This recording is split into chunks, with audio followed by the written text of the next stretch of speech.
Hi, everybody. Sorry about that.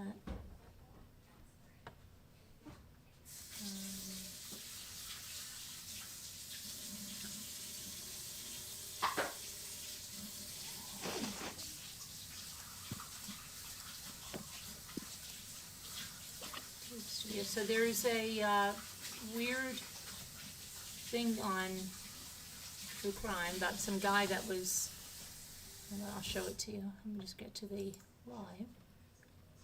Okay, here I am. Top chat, live chat. Hi, Janae. Hi, Deborah. Hi, Marianne Frontini. Hi, Julianne Gonzalez. Hi, Chris Ree, Janae Caruso, Deborah, Margot, Lark, To Scooter, Debbie D. Let's see who else is here. Michael, hi. Okay. If I miss somebody, let me know. I'm gonna go to this guy over here who was Exmarine wanted for murder, captured abroad after being spotlighted on Crime Stories and Fox Nation. So, Exmarine Raymond Samuel R.J. McLeod Jr. was wanted on murder charges. He's been captured after going under the radar for 6 years. And this almost sounds like that guy that was on the run too, and he had a YouTube video about cooking or something, and they found him, remember? So RJ has been on the U.S. Marshals 15 most wanted fugitive list since 2016, and he was captured after spending years on the run in Central America. He was reportedly found around 40 miles west of San Salvador and was working as a teacher. Let's see. Josephine Wenzel, a former police detective, wants justice for her daughter, 30-year-old Crystal Mitchell. Crystal was found beaten and strangled to death in a San Diego condominium in June 2016. Crystal was vacationing with McLeod, and her body was found inside the apartment in the 7600 block of Mission Gorge Road. By the time the police arrived, RJ had fled the scene in Crystal's car, which was found at the San Diego airport, and then he rented a car at the airport and drove into Mexico. I knew something was wrong, Wenzel told Nancy Grace, recalling how she felt before she got the call about her daughter's death. It was a gut feeling. It was just a gut feeling. I got very sick. I started shaking. I was just trembling. The pair had only been dating for 3 weeks when Crystal was killed. She said, "It's a feeling like no other. I've had a lot of losses in my life, but there's just something about losing a child. But there's even something else you get put in a different category when it's murder." McLeod came across as a doting dad on the surface, but court records indicate that he had a pending case in Riverside County, California, where he was accused of strangling his wife, who survived the incident, and reported him to authorities. Finally, justice, Grace told Fox News Digital after RJ's capture. After a worldwide search, the brute who murdered an innocent young woman has been captured, and his victim, Crystal Mitchell, and her grieving family will have their day in court. I won't follow that story. That's crazy. And then there was a little girl that was missing, and she was found. What's that? Whose phone is ringing? Hi. What? Put her out here. So she was on the wrong bus, apparently. Let me see. Let's see what happened. Missing 5-year-old Boston girl was found. Mom says the school sent her home on the wrong bus. Kaisha Alexander said she's angry after her 5-year-old daughter, Nyla Kamara, was placed on the wrong bus Monday on her first day of kindergarten. The 5-year-old went missing for several hours, prompting Boston police to ask the public for help locating her, but the Boston Police Department that issued a missing person for Nyla around 6:30 p.m., saying that she had last been seen when she was dropped off at the Match Charter School located at 100 Poydras Street in the city's Hyde Park neighborhood. Less than 20 minutes later, police canceled the alert, said the little girl had been found, but they didn't provide further details. Nyla's mom, Kaisha Alexander, said that her daughter went missing because of a mix-up at her Boston charter school on the first day of kindergarten. She was allegedly put on the wrong bus, and she was put in the wrong class, was called by the wrong name, and was put on the wrong bus. I'm shook up. I'm angry. Blown away that it's her first day of school. She's only 5, and they couldn't even tell me where she went. She said the staff at the Match Charter Public School mixed up her daughter, Nyla, with another student. And when I got a call this afternoon that she was marked tardy, I was like, oh, maybe they just got it wrong, you know? It's the first day of school. Mistakes happen. The school allegedly mistake turned to mayhem when Alexander came to pick up her daughter around 4 p.m. I'm waiting for her to come to the door. She never came out. They couldn't tell me where she was. They couldn't tell me what bus she was on. Alexander said it took the school over 2 hours to finally locate her daughter, who was still riding on the bus. She was in the wrong classroom. They were calling her by the wrong name. That's the only explanation I got. There were plenty of hugs when Alexander was reunited with her daughter Monday night, but she can't understand how this happened in the first place. There was a huge mix-up that should not have happened. I just pray this happens to no one else's kid. She was found there.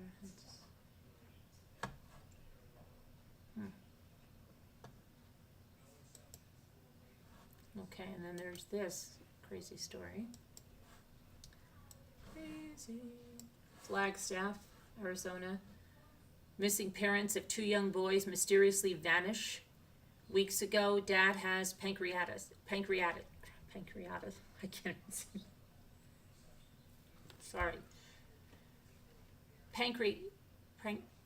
Oh my gosh, I can't speak tonight. I can't say this, Jimmy. I can't say this word right here. It's pancreatitis. I know. I can't say it. Give it another try. Pancreatitis. Something was wrong with my mouth. Luckily I could say that one time. Pancreatitis. Sorry, guys. Bad. Okay. No, it can be bad. No, it's not. Sometimes from drinking. Pancreatitis. Sorry, my lips weren't moving in the right direction. Okay, sorry. The family and friends of an Arizona couple are hoping to find out where they are after the pair mysteriously vanished a little over 2 weeks ago.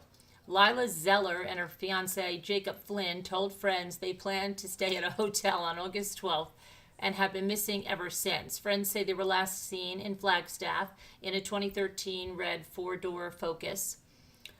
Arizona license plate VCZ 2321. The back bumper has yellow paint transfer from a parking pole on the passenger side. Police say family members aren't sure which hotel they went to.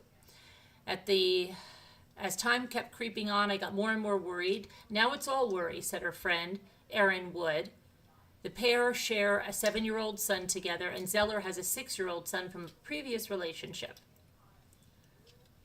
Wood told the outlet that he had recently gotten temporary custody of the 6-year-old. Wood said Flynn and Zeller had planned to meet him on August 13th for a playdate, but they never arrived. He subsequently went to Zeller's mother, Anne Marie Zeller, who said she hadn't seen or heard from either of them. Anne Marie reportedly said that Flynn has pancreatitis and she's concerned about her health. Meanwhile, the Coconino County Search and Rescue said the couple's cell phone last pinged on August 12th at the Mount Eldon Tower, which likely means that they were in eastern area of Flagstaff. Numerous volunteers signed up to help the team search. Zeller is described as a white female who stands 5'7" and weighs 135 pounds. She has blue eyes and brown hair. And Flynn is described as a white male who stands 6'2" and weighs 140 pounds. He has blue eyes and brown hair. Anyone with information concerning the pair's whereabouts should call the Flagstaff Police at 928-774-1414 or call Detective Forsman at 928-679-4071. Hold on a second. Let me see. Put that up there. So it's Jacob Henry Flynn, age 28.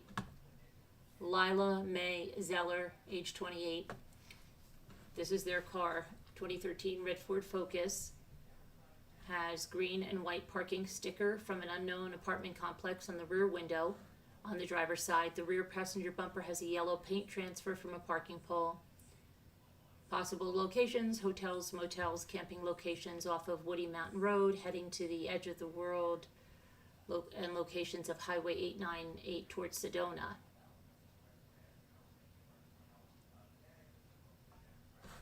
So,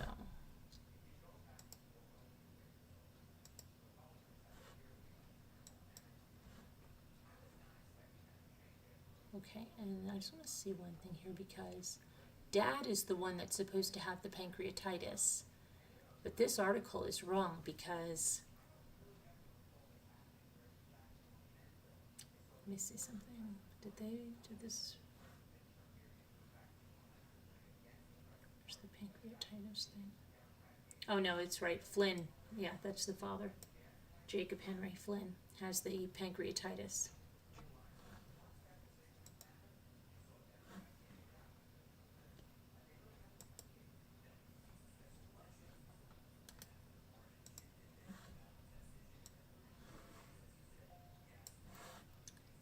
So a 12-year-old California boy has been detained after Oakland police say that he opened fire on a middle school student.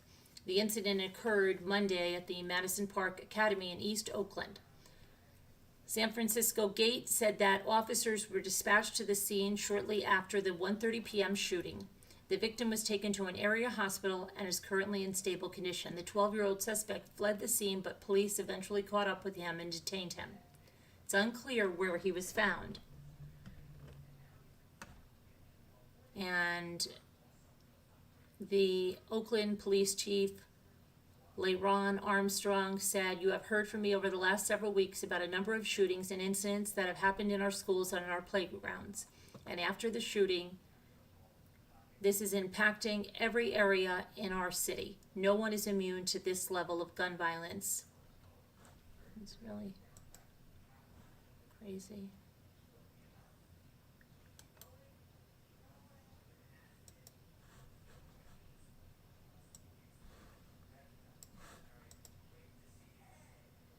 So a former Arlington officer found not guilty in the shooting death of a woman. Tarrant County jury unanimously found a former Arlington police officer was not guilty of criminal negligence in the fatal shooting of Margarita Brooks.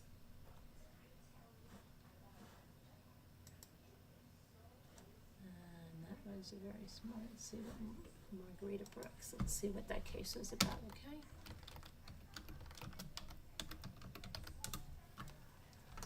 Okay.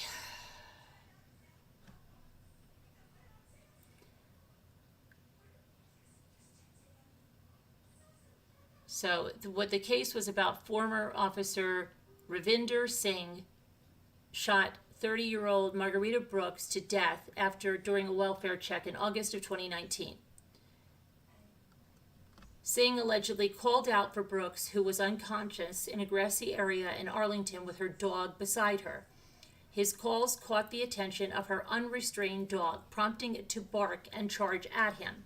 Police say that Singh retreated while firing his gun towards the dog multiple times, and it struck Brooks in the chest in the process. She was hospitalized and later succumbed to her injuries. Earlier reports say that Brooks was a mother of 3 who appeared to be homeless and was often seen walking with her boyfriend and her dog, who was a lab mix that weighed about 40 pounds. In November of 2019, amid an administrative investigation, Singh resigned from the department, and in September 2020, a Tarrant County grand jury indicted him on a negligent homicide charge. He pled not guilty. Brooks' family also filed a federal civil rights lawsuit against the former officer in July of 2021, seeking $2 million in damages. "There's no winners in this," Brooks' father, Troy Brooks, said, per the station. "That's a young man in there. This changes the course of his life, and we can't get Maggie back." And so he was found. Now, hold on one second here. Where did I just go with this? Not guilty of murder. So the jury's back on that.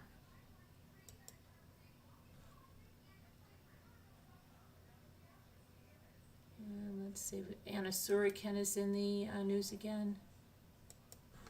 The fake heiress. Anna Sorokin, who posed as a German heiress to scam New York banks and hotels for more than $200,000, filed court papers on Friday asking to have her ex-lawyer found in contempt of court as she fights deportation. She's accused her attorney, Audrey Thomas, of failing to surrender documents relevant to her ongoing deportation case. Sorokin said that the Manhattan judge, Diane Kiesel, told her attorney in July that she had until August 5th to turn over Sorokin's case file. Sorokin's legal team alleged that Thomas is still in possession of the personal property and digital recordings of Sorokin's immigration hearings. Sorokin's newest attorneys took steps to get the files in March. However, Thomas said she had already given them all the items she gathered while representing the convicted felon, including boxes of documents. She could kiss my arse, the lawyer said, referring to Sorokin. I gave them everything, and what they're asking for is Anna's transcripts from immigration because they're too effing lazy to write the immigration court and get it. I gave these bunch of ignorant white people posing as zealous advocates all that I am required to give them, and in particular all that I have. But they are so entitled and privileged that they believe they can bully me into submission. Well, I may be fat, but I am never the bigger person, so I will respond accordingly. In Friday's filing, Sorokin's attorneys said the trove of items Thomas returned to them does not include Sorokin's personal items or files relevant to her immigration hearings. In 2019, Sorokin was convicted of theft and grand larceny. She was released from prison in February of 2021 despite being sentenced to 4 years. In March of this year, ICE arrested Sorokin for allegedly overstaying her visa. She remains jailed at the Orange County Correctional Facility as she fights her deportation to Germany. In addition to contesting her pending deportation, Sorokin is seeking to have her 2019 conviction overturned. According to reports, Sorokin received a $200,000 payout from Netflix for the show Inventing Anna. She was said to have used some of those funds to compensate her victims.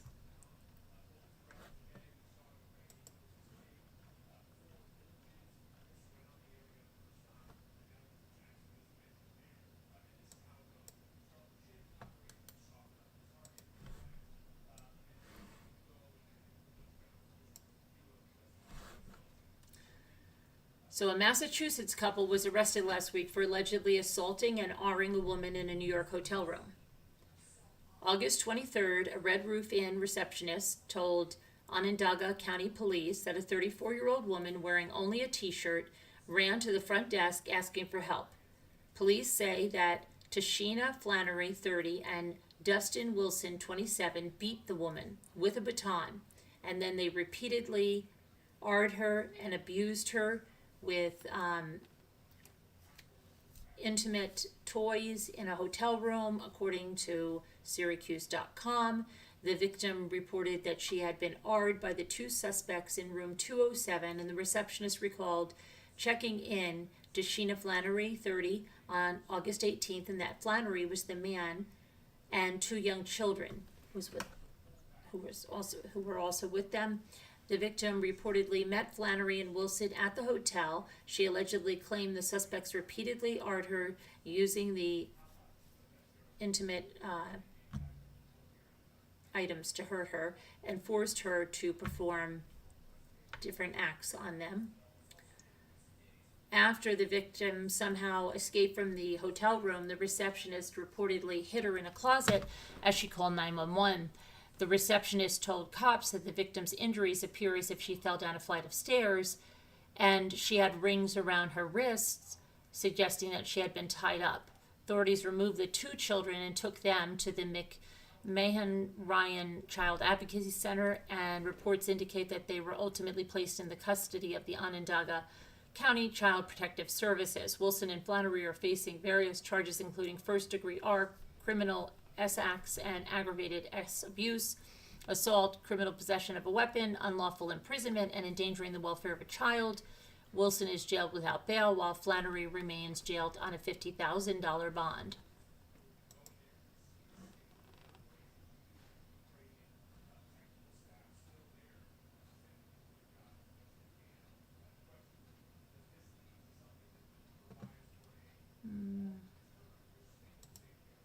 Here's another crazy thing.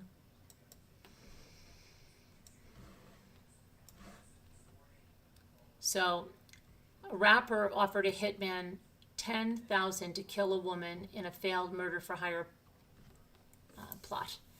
A Michigan man was charged on Wednesday for his alleged role in a 2020 murder for hire plot that led to a woman being shot multiple times.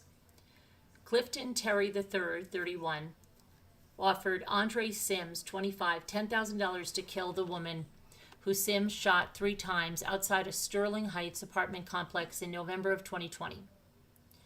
The woman was hospitalized with non-life-threatening injuries and survived. A day before the shooting, Terry texted Sims about renting a pickup truck from Hertz and instructed Sims to meet him in Flint. On the day of the shooting, cell phone data reportedly placed Terry and Sims in the vicinity of the victim's home, and hours later, Sims reportedly used a different pickup truck to drive to a parking lot across the street from the victim's front door. Sims then fired 7 to 8 shots at the victim as she walked to an SUV that was parked in front of her home. Wow. The November 2020 shooting was captured on a security camera. Sims allegedly abandoned the vehicle that was used in the shooting before Terry picked him up from the apartment complex. Federal prosecutors say that Terry ultimately offered Sims $2,500 for the failed hit. Earlier this month, Sims was sentenced to life in prison for fatally shooting Sandra Carter, 65, in Grand Rapids in January of 2021. In an unrelated case, Terry is currently facing first-degree murder charges for his role in last summer's slaying of Devereaux Davis, 33. Terry is a rapper known as Cliff Mack, who also referred to himself as the King of Flint. In regards to the November 2020 shooting, he is charged with conspiracy to commit murder for hire resulting in personal injury, murder for hire resulting in personal injury again, and using a firearm during and in relation to a crime of violence. Crazy, she's lucky she wasn't killed.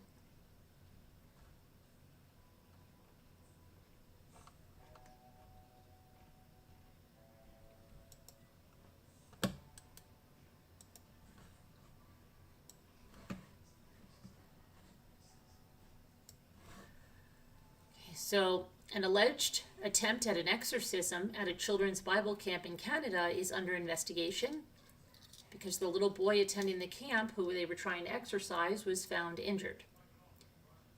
The reported incident happened near Saskatchewan, on July 13 at the Red Berry Bible Camp.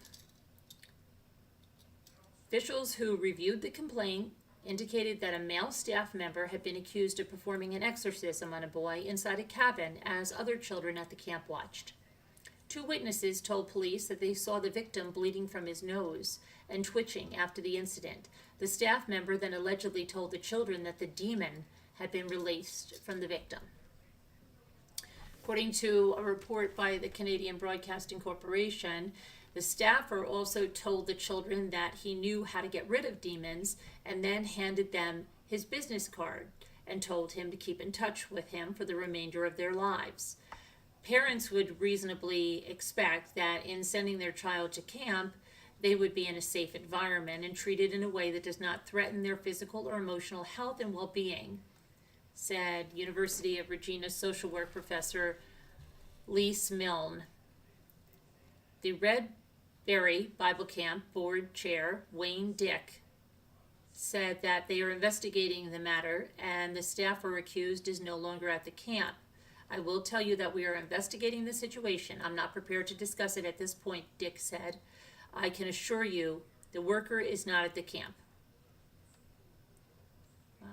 Okay. A government official told the CBC that many children at the camp had become scared after the incident and contacted their parents. The parents picked up their children the same night and they contacted officials the next morning. Further social media posts reportedly made by the staffer stated, "Pornography was my first drug, and from 9 years old, little did I know I'd be hooked for 12 years. My family was scared of me. I had friends that were scared of me, and I had victims at the school that were scared of me. I felt like I had turned into a monster, someone I at times could not recognize," the post continued. The staffer reportedly added that, "After regularly abusing my girlfriend at the time with venomous words of death, he joined a 6-month discipleship training in the training school in Mexico."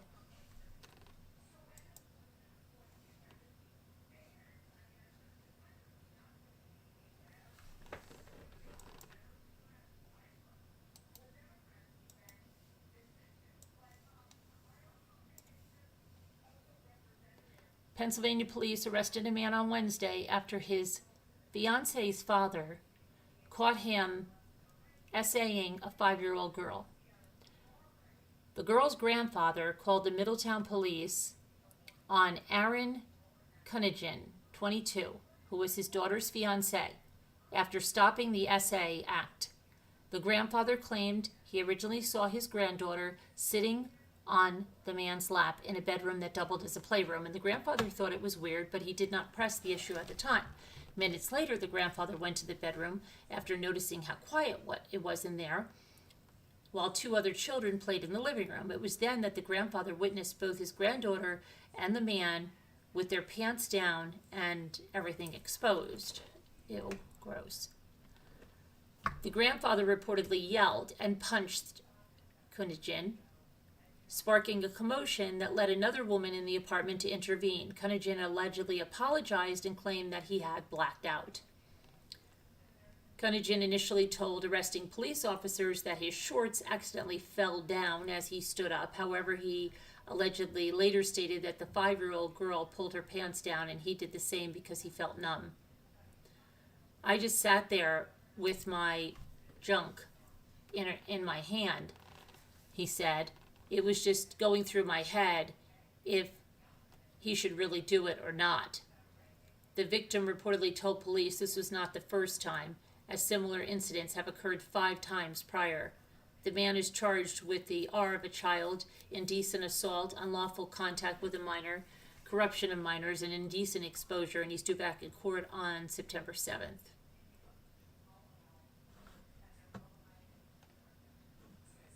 Ew, gross.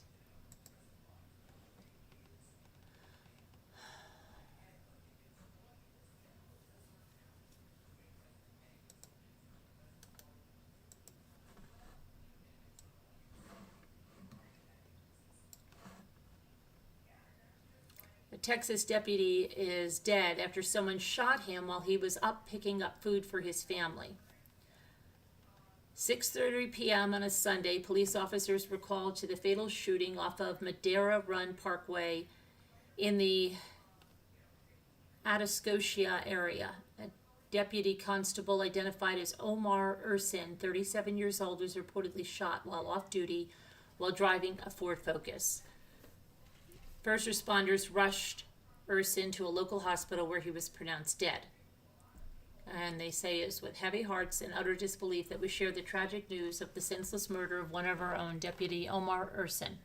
Deputy Ursin was off duty and picking up dinner for his family when an unknown person shot and killed him while he drove his family's vehicle in the 11900 block of Madera Run Parkway near Timber Forest in Atascosa. The Harris County Sheriff's Office is actively seeking information for anyone who may have witnessed this or who may live in the area. Let's see. With video cameras. If you have any information at all that may aid us in the apprehension of this suspect, please report it immediately to HCSO at 713-221-6000. We ask that you pray for Deputy Omar Ursin's family, friends, and all of those who are devastated by the loss of our brother. Rest in peace, Deputy Ursin. We've got it from here.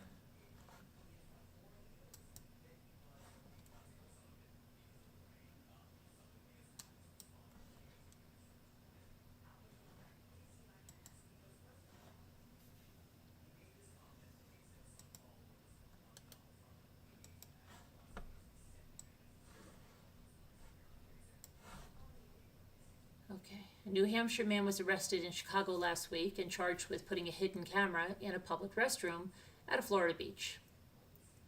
Dana Allen Caruso, 58, was arrested on August 19th in Chicago O'Hare's International Airport. The Sanibel Police Department said, and is awaiting extradition back to Florida. Sanibel Public Works Department employees noticed a new fire alarm on July 28th that was installed in the family restroom at Bowman's Beach Park. The employees double-checked with the Public Works Department and confirmed that it had not been installed by another staff member, and then they contacted the police department. Officers confirmed the device was not a fire alarm and suspected that it contained a recording device, and after obtaining a search warrant, they found a video camera inside.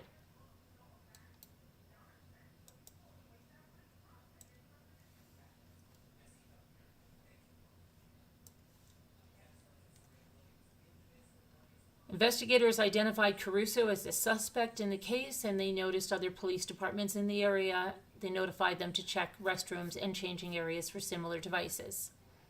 Sanibel police obtained an arrest warrant for Caruso on August 9th and began searching for him in Florida. 10 days later, police in Chicago arrested him. The arrest warrant lists several felony and misdemeanor charges for Caruso. Police are also asking anyone who may have used those family restrooms on July 28th to contact them. The person who installed this video camera to capture unsuspecting patrons using the family restroom will be brought to justice, said Chief William Dalton.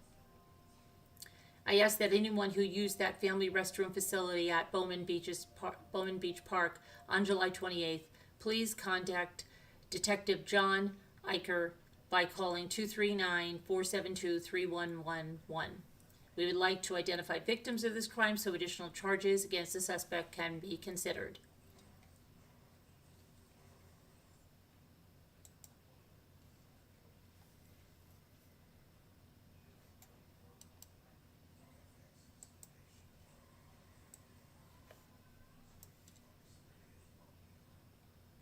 Okay, so what started off as a hair pulling spat inside a store ends in a deadly hit and run.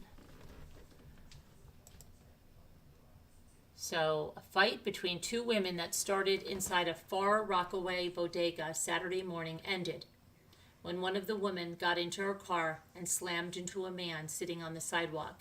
The man was identified as Milton Storch, and he was taken to St. John's Hospital where he was pronounced dead. The driver of the car, who has not been identified, sped off after hitting another man in his 30s who was treated for minor injuries at the hospital. Video of the incident inside the Rohan Deli shows two women pointing and shouting at each other before one of the women in green leaves the store. The woman in green gets into the black Honda parked just outside the bodega and drives onto the sidewalk, appearing to try to hit the other woman, but instead she barrels into the man, then backs away, hitting the other man, who mostly got out of the way. She pauses on the street for a few moments and then speeds away. Locals from the Post that Storch was a fixture on the block, not far from where he lived. His roommate told the Post that he noticed Storch did not come home on Saturday night. I didn't know he was dead, said the man who didn't give his name. He's a real nice guy. He's only been here a couple of months. The driver of the vehicle has not been located. Wow.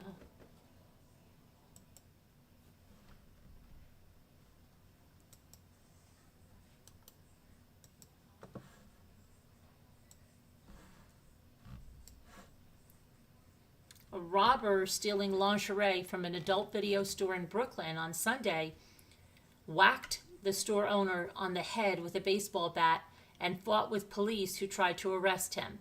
The suspect ultimately got away. The incident took place at 9:30 a.m. on Sunday at Video City in Sunset Park. The guy took the lingerie and then said he wanted to see the DVDs, said Aruna Devapri, 55, whose cousin has owned and has run the store for about 20 years. Then he put the lingerie and the DVD in a bag and tried running away. Police say both the store owner and police officers suffered minor injuries. Bevapri said his cousin had cuts near his right cheek, bumps on his head, and was taken to the hospital for an evaluation. He said that the police took surveillance video from the store and hoped it would lead to the suspect.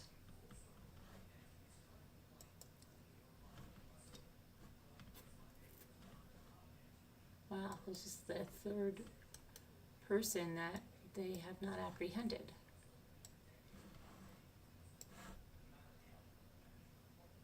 New York police are searching for the man you see there on your screen who robbed a 64-year-old man in a wheelchair.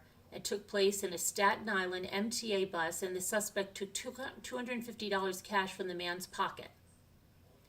The incident took place on August 13th at the Clinton Avenue and Richmond Terrace. Anyone with information should call the NYPD Crime Stopper hotline, 1-800-577-TIPS, or for Spanish, 1-888-57-PISTA.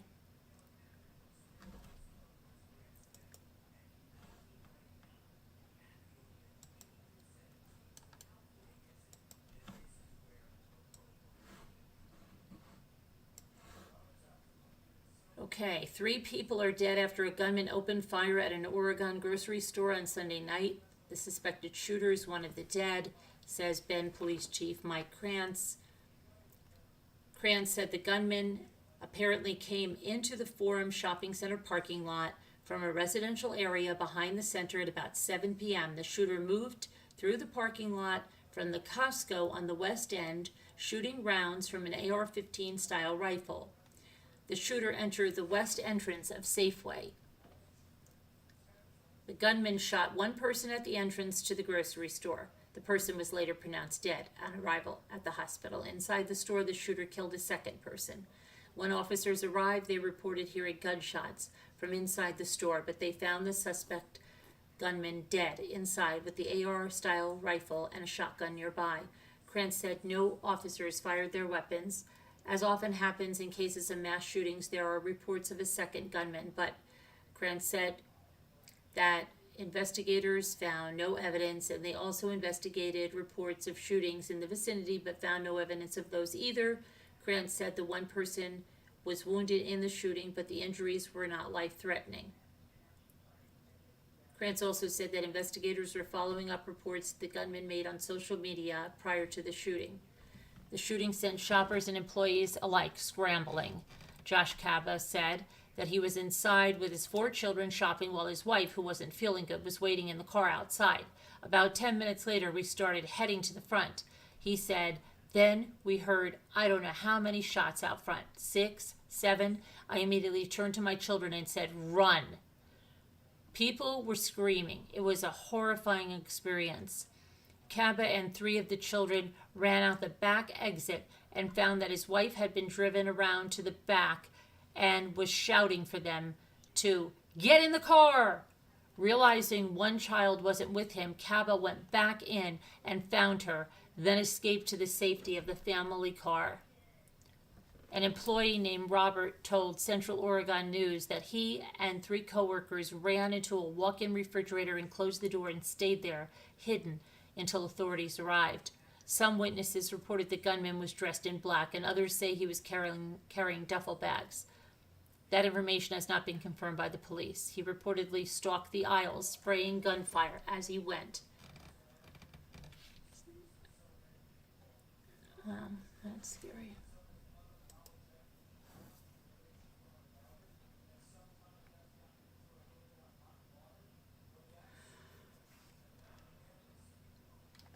I think we went, I think we got everything there. Let me see what's up in the chat. Here we go. Hello. Hi, Christine. It was in Bend, Oregon. West Bend? Yeah, Janae. Can you pronounce pancreatitis?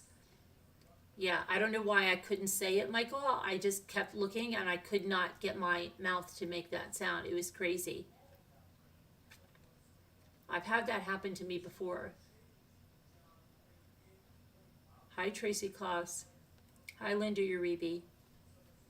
I'll be good now. I'll be able to say it for a long time now. Hi, Debbie D. Deborah Vancouver. Pancreatitis. It was just a word wouldn't come out of my mouth tonight. Couldn't get my mouth to make the word.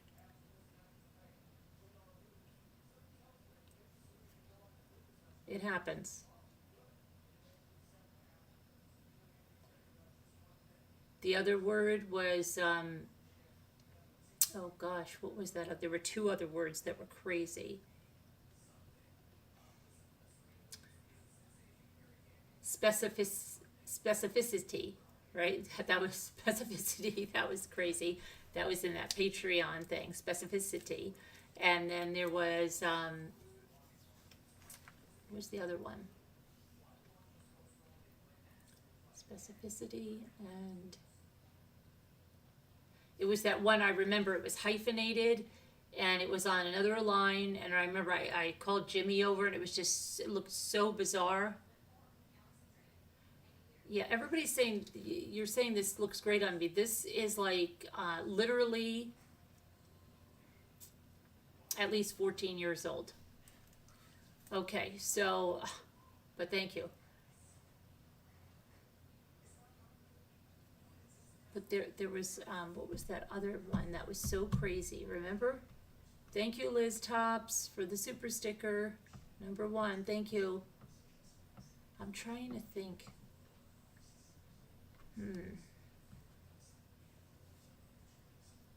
It was hyphenated, and it's almost coming to me. It's almost coming to me. Let me see, what was it? It was, I think it was something about responsibility or something. Hi, Captain Lee fan. You're not really here. Hi, Betsy R. Hi, Danielle C.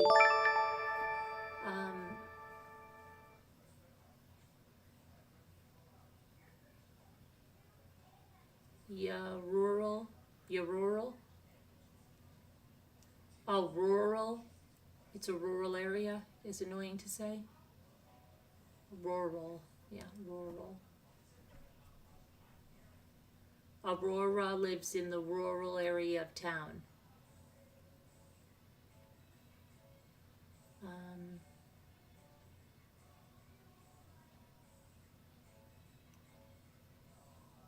Oh, thanks, Carol Lucy. I'm trying to. I can't remember what the other word was, but it was so crazy. Do you remember? Hi, Kevin Leonard. I don't remember which one it was. There is someone saying, oh, you know what, Linda? They're secretly our biggest fans, and they love us so much that they can't stop watching us. Oh, yeah. Oh, yeah. Tongue twisters.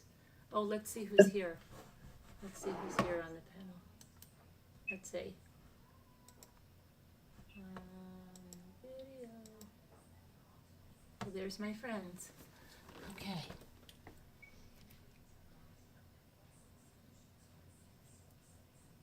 Oh, thank you, Betsy.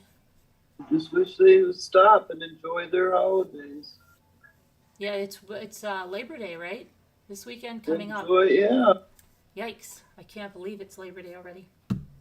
No. What are you doing? You have big plans for Labor Day? I'll probably do something with Patty and Tina. All right. How long is your friend Patty staying? Just a week. She's going to be here through Labor Day? Yeah. Yep.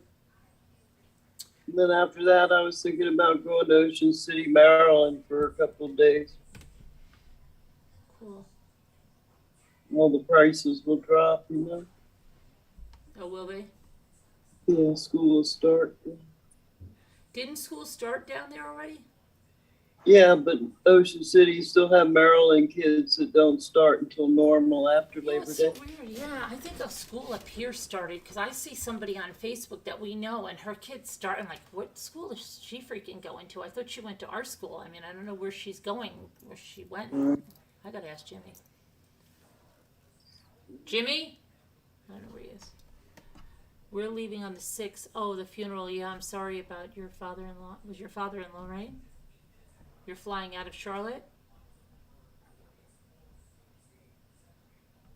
Sorry about that, Janae. Ocean City is beautiful. She's cheese.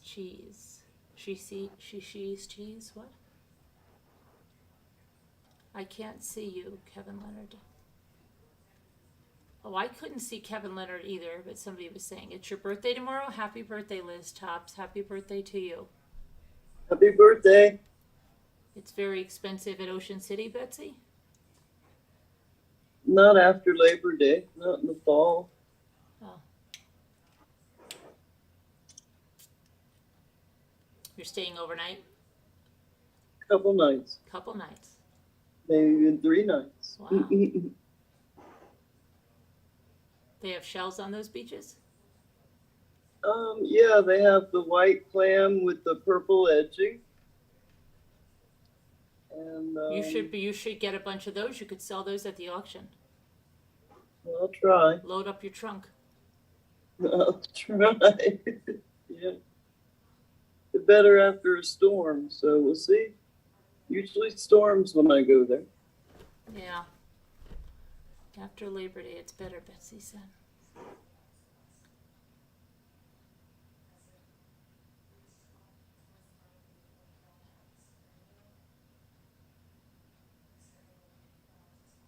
Happy Patty and I have been having fun. We went and had you can eat crabs at the Eagles Club on Saturday. Right. Well, how much for all you can? Is it crab legs or crabs? Well, since it was in a club called the Eagles, Yeah. it was the whole crab. $10 a piece. Patty put down 5-6 dozen. Linda put down maybe a dozen in 3 hours. Oh, okay. She's a crab eater. Tina didn't go? No, did the kids.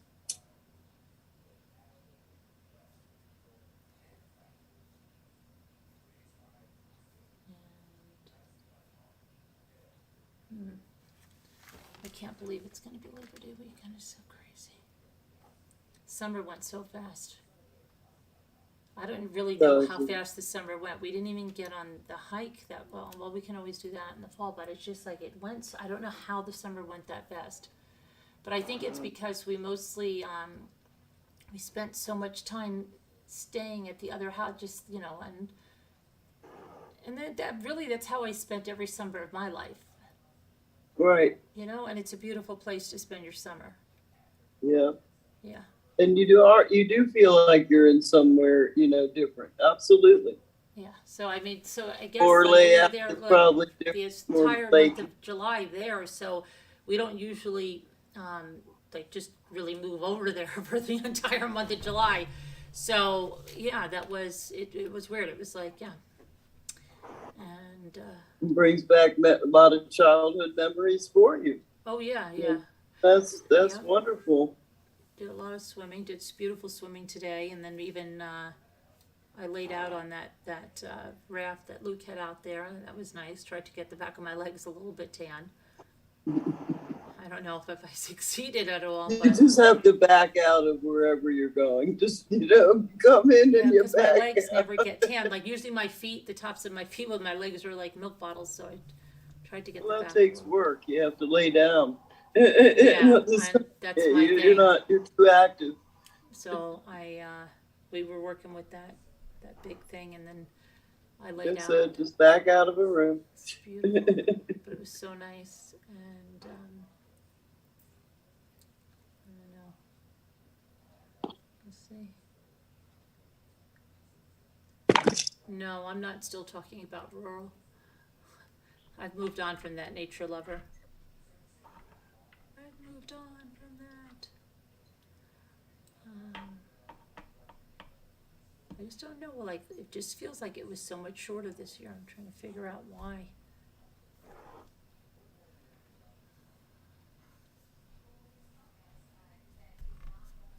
Trying to figure out why. You think someone invented that word to mess with you?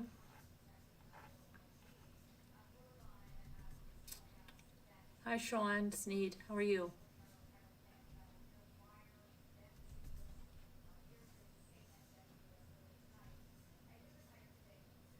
Oh, not me? Okay. Trying to think what else.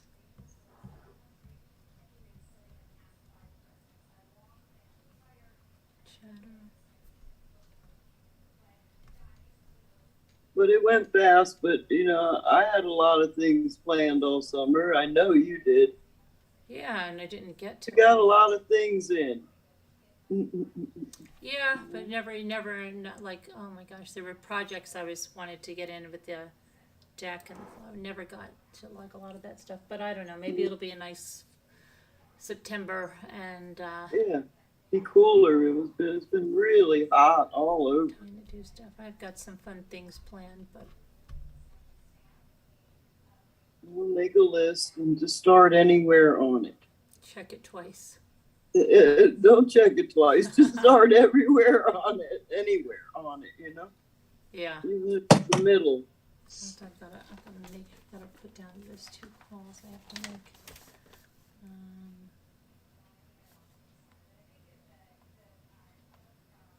And delegate the responsibility to somebody else. Oh, which reminds me, yeah, as you say that, Jimmy said he finally figured out the rest of that stuff, so let me see if he did that, so I can throw in those requests real quick. Let me see if he did that. Learn to point more. Yeah. Our children can do things. Oh, well, Ethan's been working all summer. Yeah, people don't have their kids doing enough. No, I mean, he's been working a real job. Oh, cool. Yeah, like, I shouldn't say all summer, all August. He got the job in August. He had applied for it earlier, but they called him in August.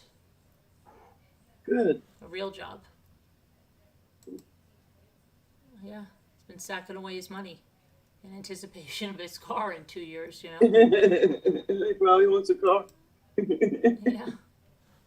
That's good, though. Teaches him responsibility, and, he's having a good time doing it. Yeah.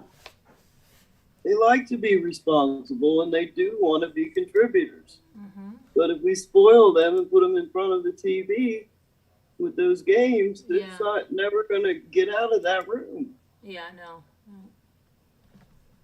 That's why, being on the lake and fishing, you can do it all day. They love fishing. Think about the box, Love it. Love it. Let's see what this is. I know I can't find, where's Jimmy's thing that he said he sent me? I don't see it. Jimmy. Oh, here we go. Lisa's already taken care of. I did her Sherry. Okay, Sherry. Sherry M's going to be back soon from vacation. Sherry, if you're listening to me, I'm going to put your thing in for you now.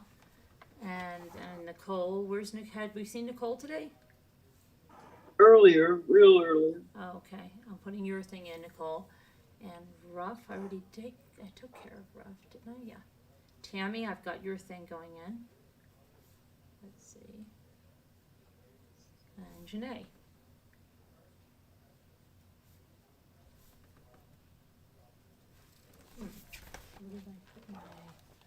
How come everybody's so quiet? Debbie D, what do you have plans for Labor Day? Who has plans for Labor Day?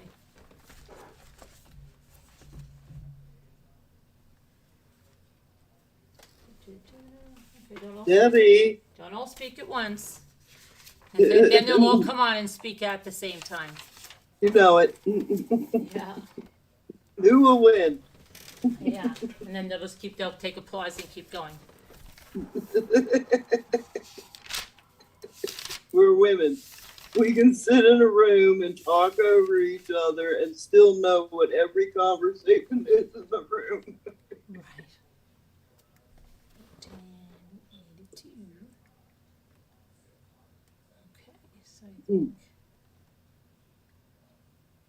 Female brains fascinating. Okay, this is Janae. Hi, Janae. I have a question. Sure. Was that on a live that you guys were talking about your worst falls? Yeah, last night. Oh my gosh, you guys made me laugh so hard. That was so funny. Was it? Yes, it was. And it got me reminiscing about a couple falls I've had. Okay. Would you like to tell us about them? Yeah, you want to hear? Yeah, sure. Yeah. Okay. Well, the first one, I was in a barn out in the country. Right. And I was with a whole bunch of boys. They were just my neighborhood boys, just Right. all my friends. Right. But they knew of a trampoline that was in this barn out in the country. So we went in there and we started jumping on the trampoline. And you know how wild boys are. When you're down, then they'll come and jump right next to you. Right. Yeah. Yeah. Right? To make you go up higher. Right. Well, one of them did that and it rolled my ankle over. Ugh. I guess that really wasn't a fall, was it? No. But anyway. That's how high you came down from. Yeah, I mean, it hurt so bad. So, okay, that's leading me to my next fall. So, actually, I didn't know it till just a couple of years ago that actually broke my ankle. Oh, gosh. Ooh. When I went to the doctor, this was back in the olden days, and they just wrapped that up and didn't even bother to x-ray it, probably. Wow. Maybe they x-rayed it, but they couldn't find the break. And then when I did another fall, they x-rayed that ankle and they said, this ankle's been broken before. And I said, the trampoline in the barn. Oh. It was really broken. Wow. And I had to be on crutches and everything. And so one fall, I was out at Andrea's on their acreage, and it had been raining, and I wanted to go out back to see the chickens. So it was muddy, and I was walking up a little hill to go to the chicken coop, and I slipped in the mud and fell down and sprained that ankle. Really, really bad. Wow. And had to go on crutches again. That's when they found out that it actually had been broken on the trampoline. Then I was trying to learn how to walk with the crutches, and I was trying to go downstairs. Mm-hmm. And I was in my bedroom, so I got my crutches, and I thought I was going to use those crutches to walk downstairs. Right. Dumb me. So I put the crutches on the first step, and I just go head over heels, and I land on the landing, and my head goes through the sheetrock. Oh, the sheetrock again, like what's her name? Like Nicole. Yes, my head went through the sheetrock.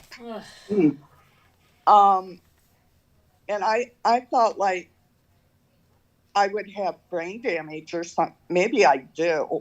Maybe that's it.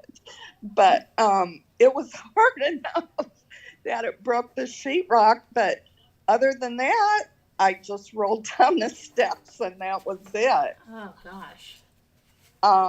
Sat down, put the crutches, let them go down first, and you go down each bump. Well, I learned a hard lesson there. Yeah. Oh, and then I had one more. Okay. I was walking backwards, and wow. you know how one does. Right. You just walk backwards. Were you trying to get your legs tanned?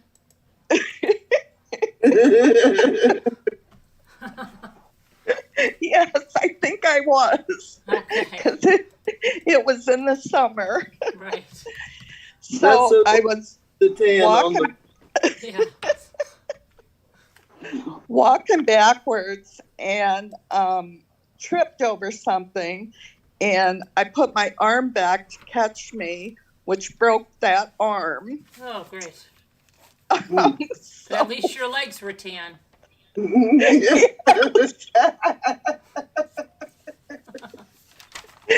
And the break was so high up on the shoulder that it was like on the arm, it was still on the arm, but it was just in this odd place way up high, so they couldn't put a cast on it. Right. So they had to take my arm and wrap it up to my body all the way around me. And I got cheated out of having a cast that everybody could sign. Oh. Had it have it wrapped. So I don't have a real good track record here with falls. Right. I usually get hurt. And then I had another fall. I really don't fall that much. No. I mean, when you look at the totality of, my whole life, it's not that many. So I was playing soccer with the boys. Yeah. And what could go wrong, right? So playing soccer, and sometimes I think that I'm younger than what I am. Right. So I went for a soccer ball and just kind of, I don't know what I was thinking, but I kind of dove for it. And it just kind of hit the ground and rolled on the grass. So at least, I was okay. Okay, that's good. Yeah. That's good. You have any? Oh, and when are you flying out of Charlotte? Day after Labor Day, the 6th. Oh, okay. And it's your father-in-law that passed away? Yes. How old was he? He was 91. Oh. Yeah, a nice long life though, right? Yes. Awesome. And he was in assisted living. And then we found out today that the coroner, I guess that's what you call it, he is holding up the death certificate. Is that who issues a death certificate? Yeah, they usually get them, for you, the funeral directors and stuff. Mm-hmm. Okay. So he said that he couldn't enter the release a death certificate because we thought he died of COVID, but he did. But then the coroner said, well, it also involved a fall. So before he got COVID, he fell and broke his collarbone. So he says, we can't say it was COVID because there was a fall. So we're not releasing the death certificate. So, John is the executor of the estate, and, we've got all kinds of bills coming in from the ER and the funeral home and the hospital and the pharmacy, and, that we kind of need to get paid, but you know, Was he a vet? if you don't have a death certificate, he's legally not deceased. Yes, he was a vet. Yes. Okay, they're paying for all of it. You gotta call them. Oh, I don't think they'll pay for all of it. What do you mean, pay for all of it? They'll pay for everything but the funeral. They'll pay all his medical bills. His stay in the nursing home, assisted living, I would think. Well, it's not a huge amount of money, Linda. It's like his co-pays and stuff. Yeah, Right. I mean, it's adding up to like $1,000 or $2, you know. Yeah, So- it is, but yeah, it could be more. Could be a lot more. Yeah, it was probably like $100,000, you know, for all his care and Mhm. intensive care and all that stuff. Oh, So. I hope you work it out. I'm not going to release the death certificate. Yeah, so we're going to be busy when we get there. Oh, yeah. And John has a brother, Mark and Betty, and they live in Florida. And they drove up there, and they're already there. And so they got all his stuff moved out of the assisted living, and you know, his bed and dresser and chairs and everything, and got that donated to a charity. So that part's done. So, but John's the executor, so he's going to have a bunch of paperwork to do. Oh, yeah. He's probably the only one that can sign him out of there. Probably, and get Yeah. those bills paid. He's got to write checks, you know, off the estate and Yeah. get everything paid up. And then you have to put a claim in the paper for 60 days that if anybody has a claim against the estate, then they have to contact the attorney. Yeah. Have you ever heard of that? Yeah, credit cards, things like that. Straighten out a mortgage, all kinds of things. Yeah. Yeah, well, he doesn't have any bills. I mean, Yeah, but it's yeah. normal. Yeah, it's just a routine thing, I guess. So it's Yeah. like it takes a while to get that estate settled. It's going to be like 6 months at least. Yeah, the attorney said 4 to 6 months, really, before the Yeah. estate is settled. So it's going to be a while. I know John's been on the phone for hours and hours about everything, you know,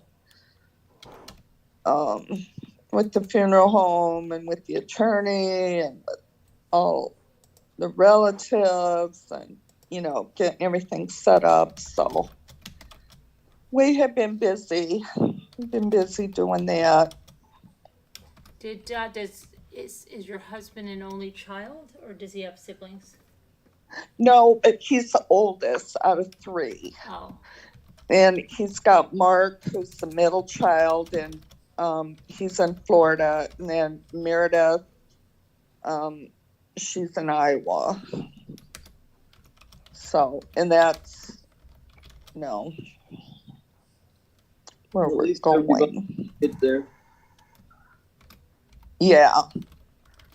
So neither one of us have real big families, but we do have family to see, and you know, it's going to seem like a lot of people, but it really isn't a lot of people. But we are going to, you know, we're renting a car and we're going to stay in a hotel because, you know, we could stay with somebody, but we just thought we'd be more comfortable this time just staying in a hotel because we'll just be coming and going a lot.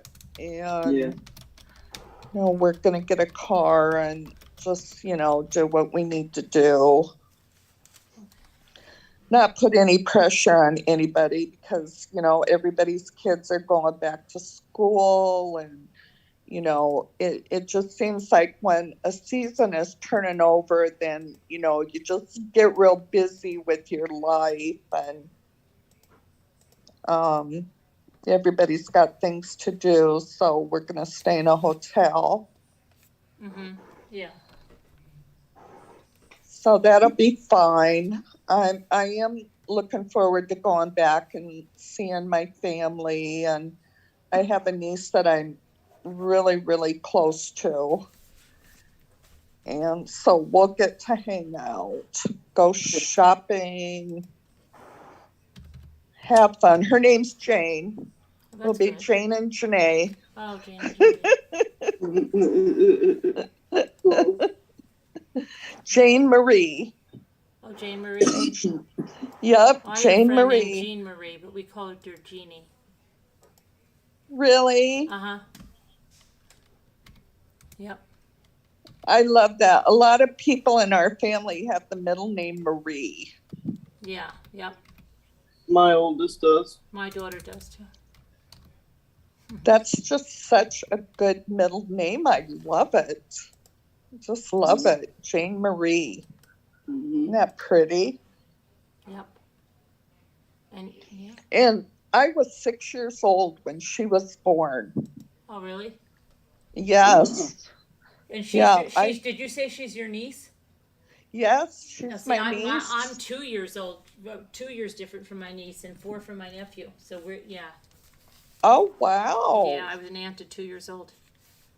Yeah, it's not often that I find somebody that was closer than that in age to a niece and nephews. Wow. The 2 years is really close. Oh, yeah, it is. But my 2 older sisters were real close in age, and I just idolized them because they were teenagers and they were so glamorous and beautiful. And I just remember they had a picture of Elvis Presley up on the wall, and he was so handsome. He was wearing a yellow shirt. And, it's one of those pictures where they had his cheeks rosy, like painted rosy, almost like he had makeup on. Oh, he probably did have some makeup on. And his lips looked real good. I mean, I was only 6, but I could tell that Elvis was really handsome. Right. Really, really handsome.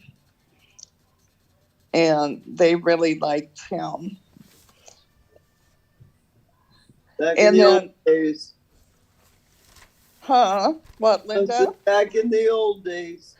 Back in the old days. And I'll never forget the 2 of them worked at the A&W root beer stand.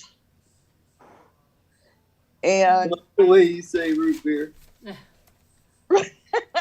I don't even know what you said, but I understood it.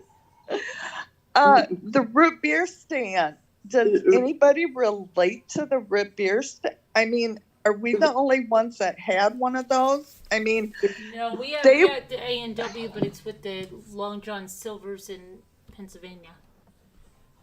Okay, well, this was like a little. It was just a little bit better than a shack, really. And they sat on these bar stools that were like padded bar stools. They sat outside. All the waitresses did. And they had those metal changer things that they wore around their waist. Mm-hmm. And when they went and waited on a car. You did not get out of the car. Oh, okay. So they came to the car and took your order, and then they would come back with a tray that had this rubber mat on it, and it would have the big heavy glasses of root beer on it, and all your hamburgers and fries and everything. And Then you had to roll up your window just a little bit so that tray could hook on there. Mm. You know what I mean? Yeah. Oh, I know what you mean. Yes, on the side, like on Happy Days, you saw it all the time, right? Right, right. Mm-hmm. It was just like I grew up in Happy Days. I really did. Hot Shops restaurant. It was so fun. We just used to beg my parents to go to the root beer stand.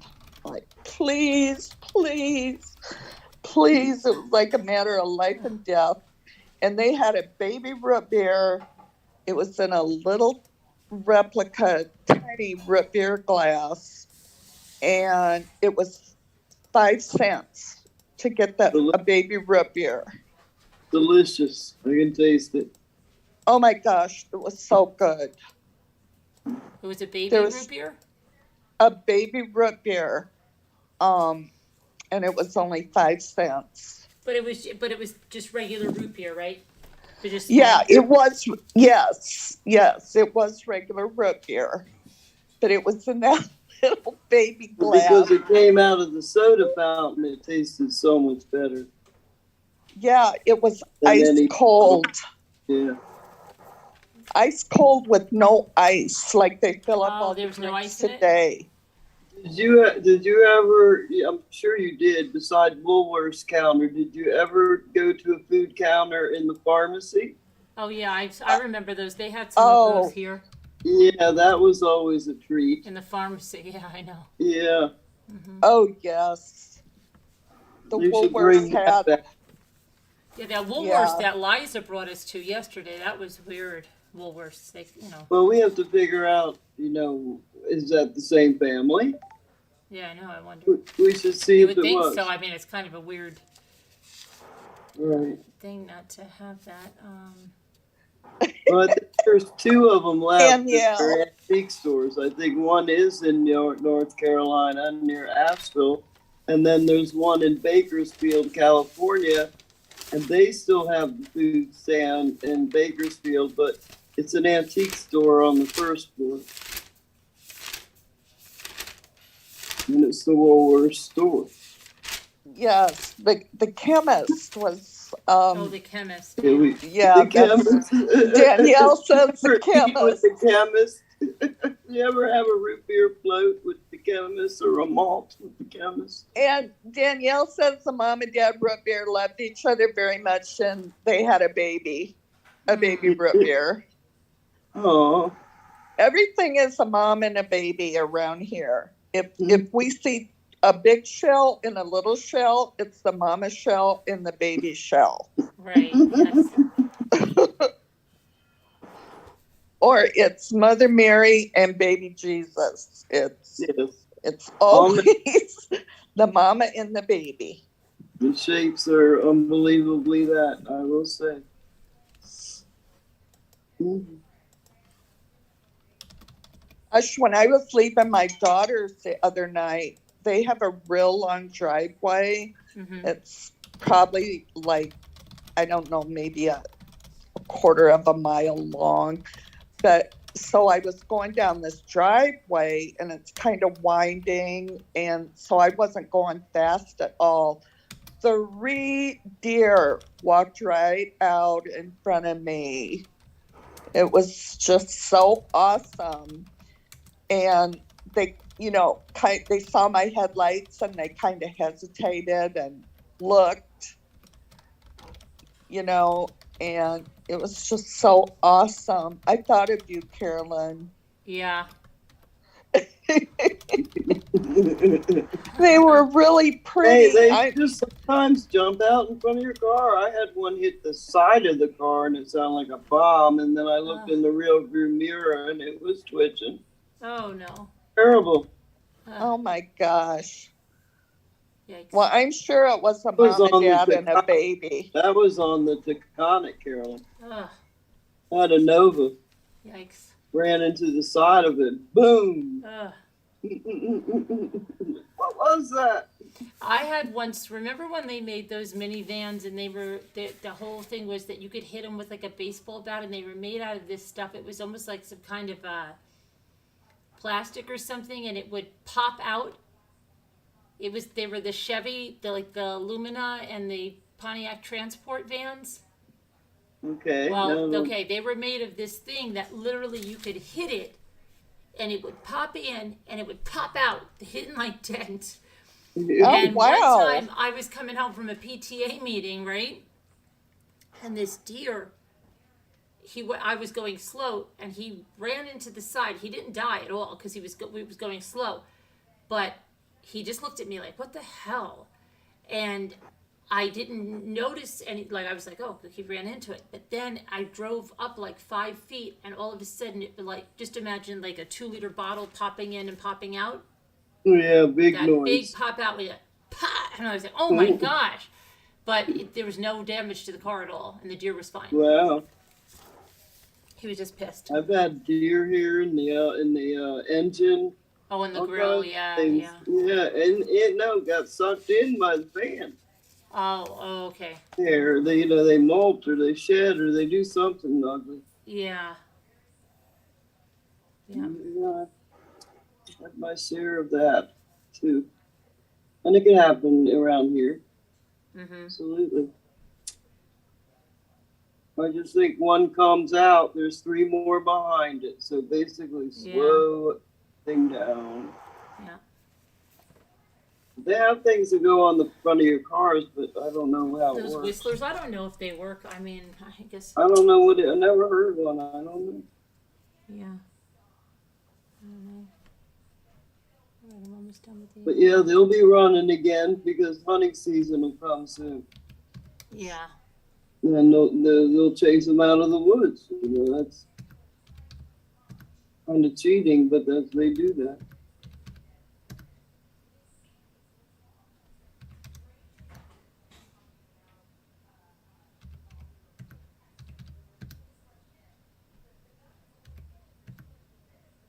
But this coming month, the crabs will be heavier, a little bit bigger, and they'll be good. The crabs? Oh, because it has an R? Yeah, they were just, a little bit bigger than my hand. But by next month, the middle of next month, they'll be heavier. They'll hold some weight to them, be more meat. This last week we had what we called jimmies. Mm-hmm. With the Washington Monument on their belly. That's the male. The capital is the female. Okay. I like to do a caption. Okay. All right. And there.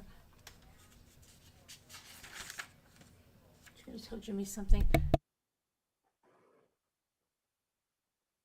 Patty was down in Florida with me when I filmed in the lady's house.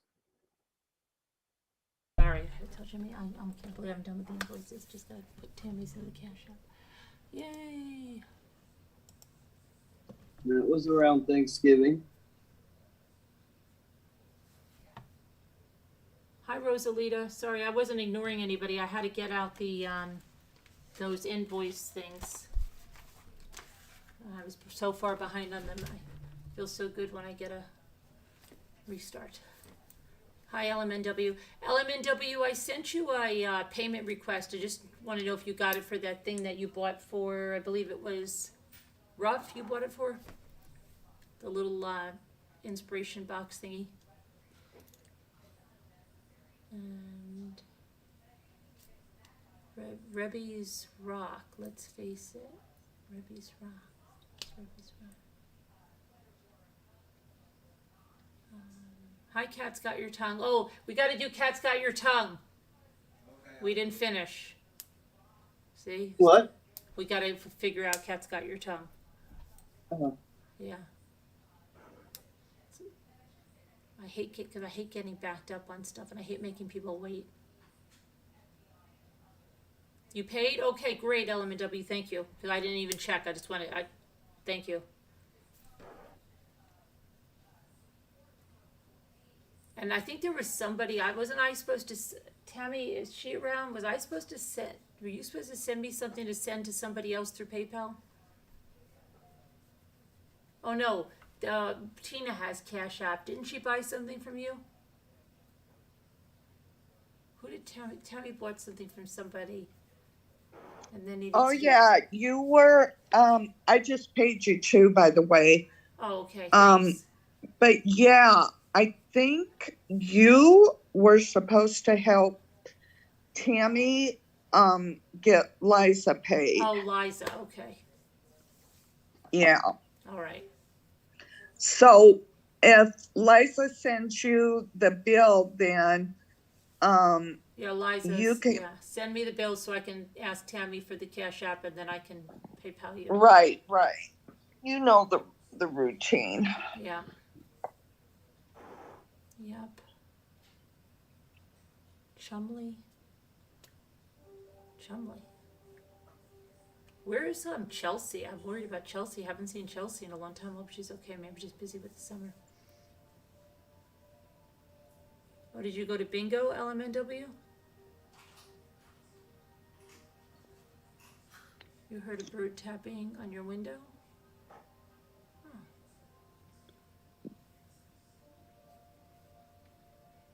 Hi, Debbie L.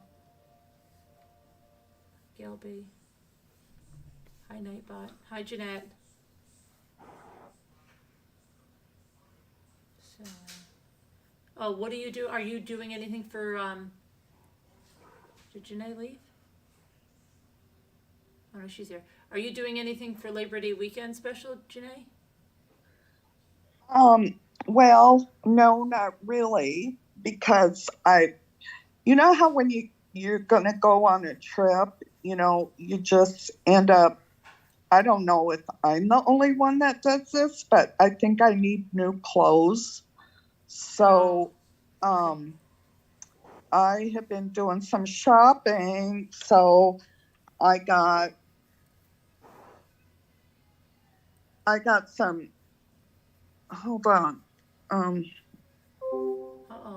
Oh, no. Good night, Captain Lee Fan. No, I think she went to go turn her camera on or something and disconnected. I think she was going to show us her new clothes.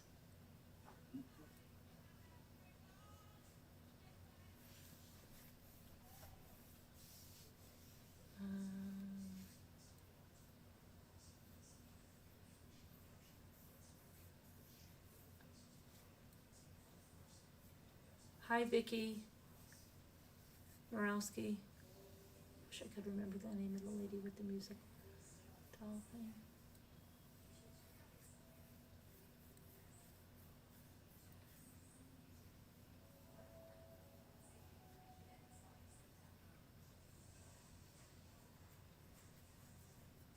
Hi, Robbery Bob.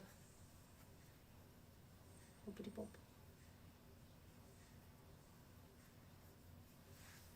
Hi, Alicia Beso. Hello, Alicia. I bought more PJs for a Zoom party. Oh, did you? Good. Let's see in here. Yeah.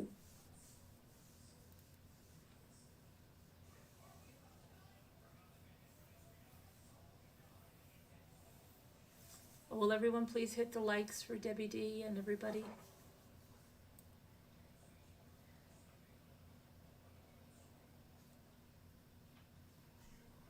Scooter, how come you came into the thing and left?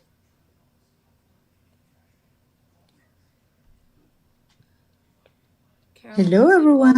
Hi, Caroline. Here you yes, are. I believe it was LMNW. Let me check. I'm sure it was. It was the inspiration box. So it was the last. Yeah, let me see. I'm sure it was. Sure that it was. Did it say inspiration box for rough? Right? You got it for? I'll look right now. I'm sure that's what it was.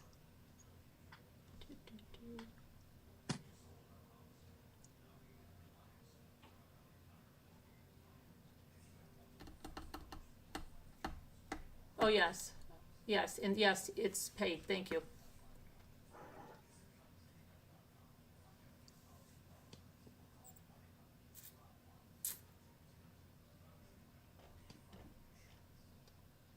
Thank you.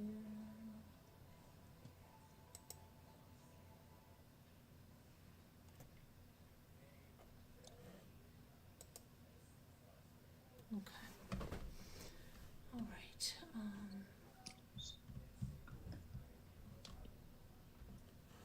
Oh, yes, Gail. I'm ready for the slumber party.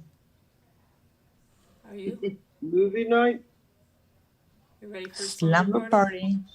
Oh, Yeah, God, watch so I'm gonna TV. call it an Everything can early night happen. tonight because I've got. You know, everything can happen. What happened?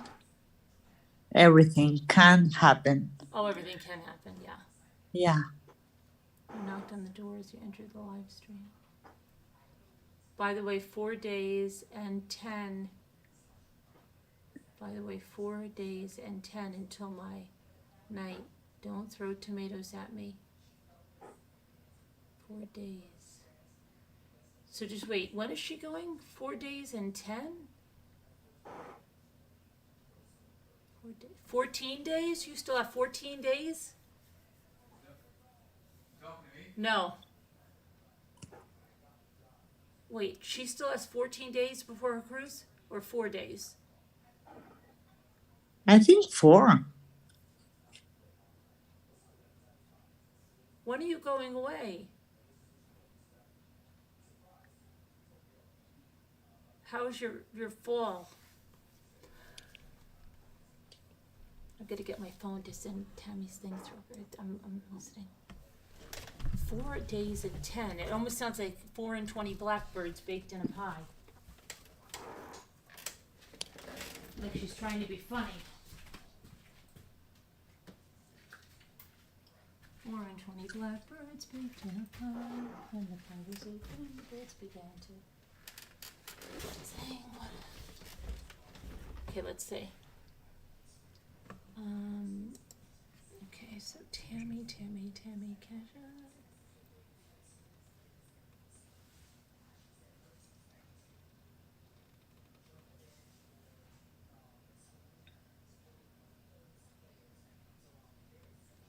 Okay, so I've got to request Tammy.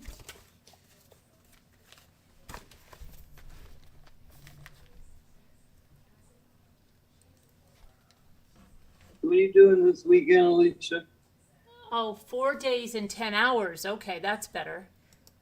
So it's Oh, coming. the cruise, Captain Lee. Yeah, Oh, man, I'm excited for it. yeah. Is she gonna check in? Are you gonna check in with us and let us know where you are? Don't go overboard.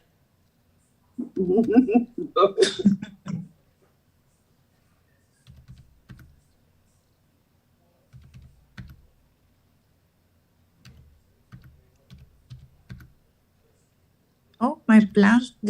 Plans? Did you ask, Linda? Jolene? Yeah. Oh, tomorrow is a holiday. It's the Santa Rosa's Day. Oh, really? What is that? It really is a legend. This girl that was 14 or 13, named Rosa, that means Rose. She was so devoted. She claims Jesus inflicted her punishments. And she spent her whole youth being punished or self-inflicted Wow. as in sacrifice for others. Okay. And she died at a very young age. And there's a well. A wall? Well. Oh, well. Well, yeah. Every August 30th, people went to that monastery that is in downtown Lima.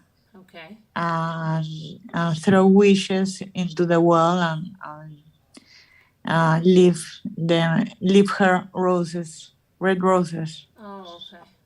They must have parades, and they're real pretty, right? Parades? Parade. Like people walking down the street in pretty costumes. Yeah. Oh, that sounds like fun tomorrow. No, it's more like a Catholic, more Right. But everybody will be out. serious thing. Oh, serious. Mhm. But still, everybody will be out in the streets, right? Oh yeah, Sure. Oh yeah. Food. And it's also the law enforcement day. Oh, okay. You're gonna take us out, right? You want me to? Yeah. Maybe I can take you guys out to see my Lima Bay. It's 10 blocks from my house. Yeah. Okay. Will do. Comfortable shoes and Pajamas, like the other day. pajamas. All right, Yeah. and we'll go for a walk. Okie dokie. Will do. So pretty down there. Wow. Yes, we went on a trip hill and we passed a new Italian restaurant near a block from my house, and Linda was in love with that place. You wouldn't go in. In fact, you walk the opposite side of the street. I want to see what's in that brasserie glass. Okay, I will go again. In the night, it looks very romantic because all the candlelight and lights in the terrace. Yeah, pretty. Yeah, and I learned that it's run by first generation Italians. Good.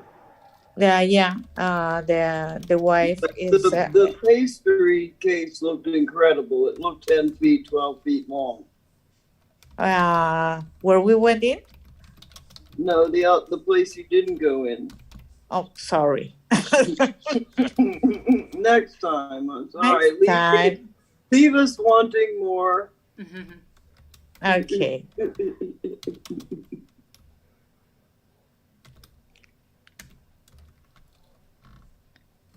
You got a deal.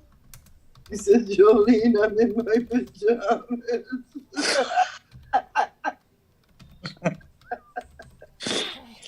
Set up the alarm with the chickens Okay. to wake me up, please. All right.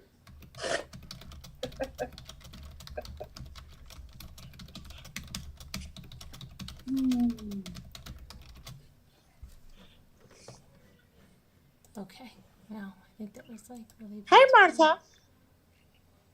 How are you? Hey, Scooter. Scooter, where are you? I did see her pop in. I don't know what happened.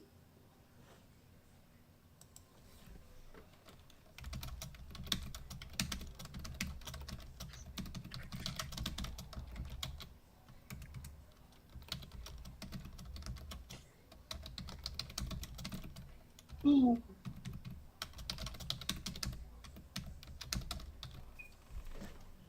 Okay. Whoopsie. All right. Now I'm back. Now I'm Who really. else is here? I think Art Snow is- Remover. Snow Remover got the story. Oh, Snow Remover has a story. Okay, hang on 1 second. Oh, I can't read anything. What is this that Jimmy's sending me? Yep, I think. Hello. Hello. Hi.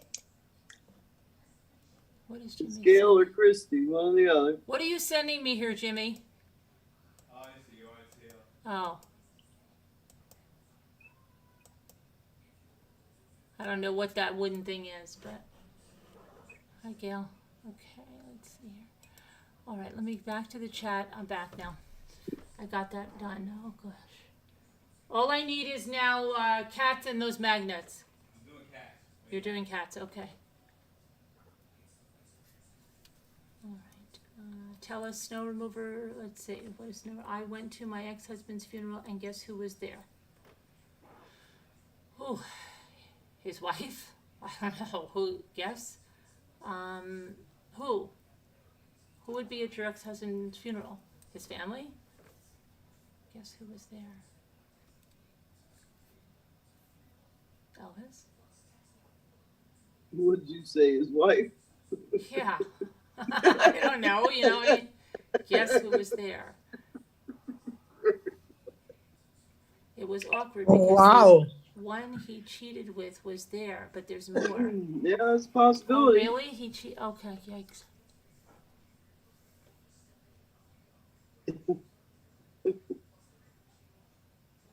Well, I know we can look at some more of those questions like last night. Oh, yes. Now that I'm done with the invoices. We did the cats Okay. for a little bit. I've got to sign off by 2:30, the latest. His new partner was there also. Wow. Oh, jeez. So you, his ex-wife, the woman he cheated with, and his new partner. Yeah. Wow, that's a lineup. Yes. That's a homecoming. I hope you Australia. were dressed to. I hope you were dressed to kill.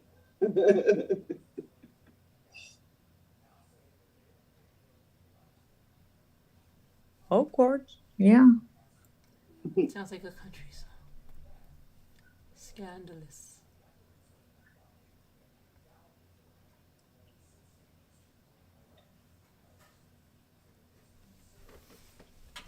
Did you all get along? Did you all knew who everybody was? How were you with have you ever met the girl that he cheated with? Who is now a woman? Let's see. No, she didn't say that the one.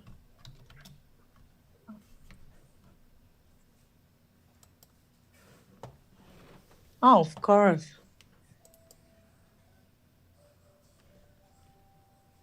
He must be good looking and popular.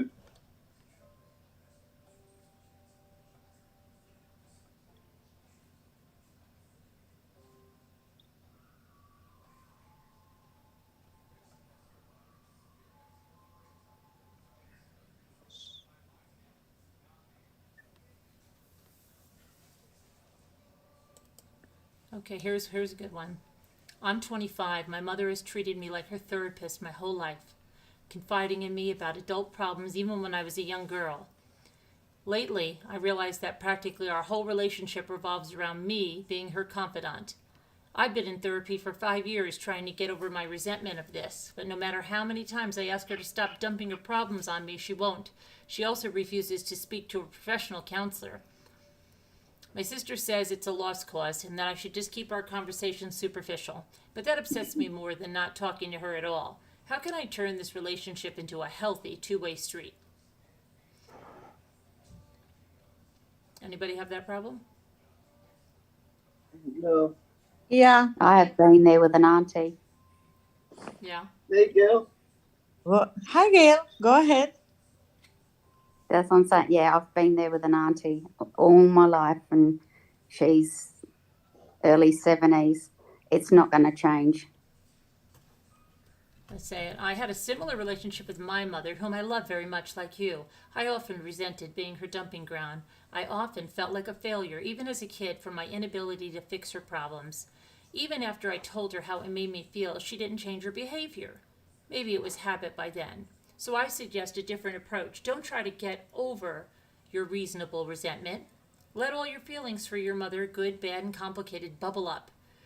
When I finally let myself do that, instead of making excuses for her, I knew I needed a break. Eventually, I had to decide how much energy to invest in a mother who loved me but also dominated our conversations with her troubles. Now, to your question, no, I don't think you can change this relationship unilaterally. Your mother has to want to change it too. And you've been asking her for 5 years already. Focus on what you can change instead. Your expectations and your responses to her, and the limits you set in this loaded relationship. And then here's the next one. In December, my husband of 12 years told me he wanted a divorce. The request came as a total shock. He refused to go to couples counseling and we separated. A few weeks later, I met a man who I hit it off with. We're extremely compatible and attracted to each other. We care for each other tremendously, and now we're dating seriously. The problem? Non-stop comments from friends that I've gotten involved too soon. Any suggestions?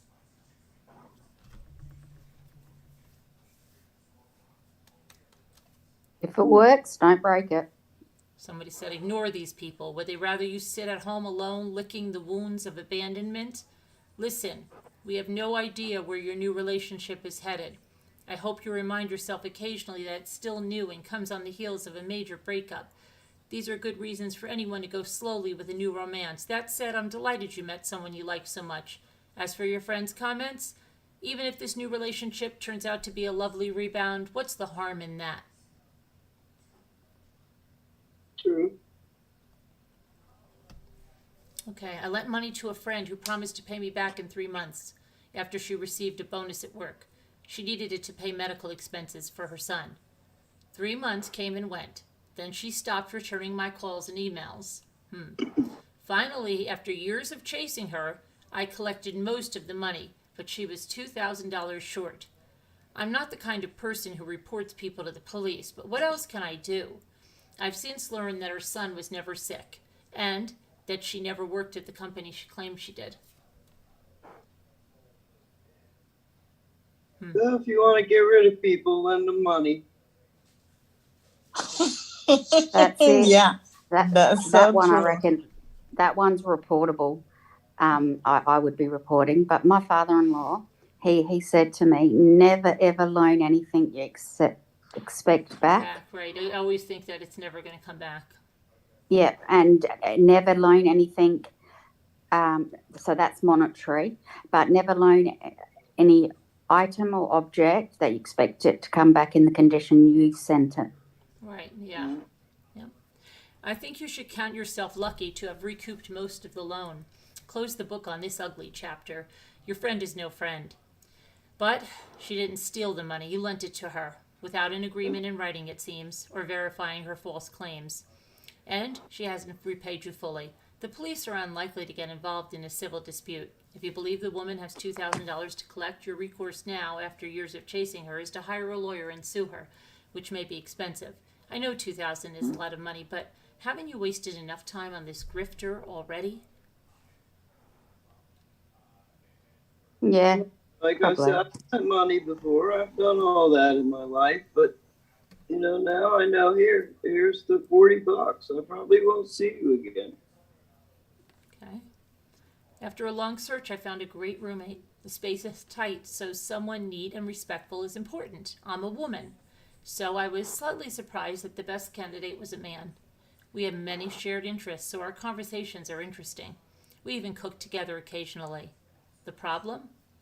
Sometimes, late at night, I hear sounds of pornography coming from his bedroom. This grosses me out.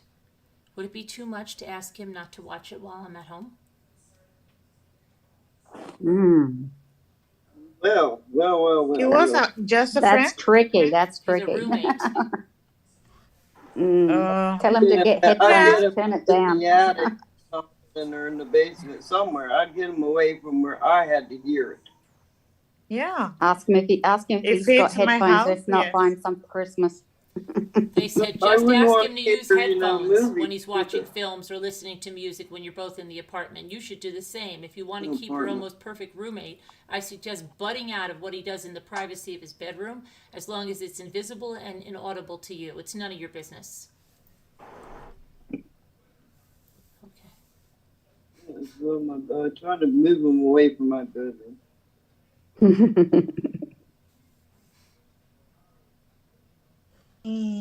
I think you must have boundaries. Well, the boundaries is he's in his room and she's in hers. Yeah. And he pays his share, but it should be, as Carolyn said, inaudible. Yeah. Definitely.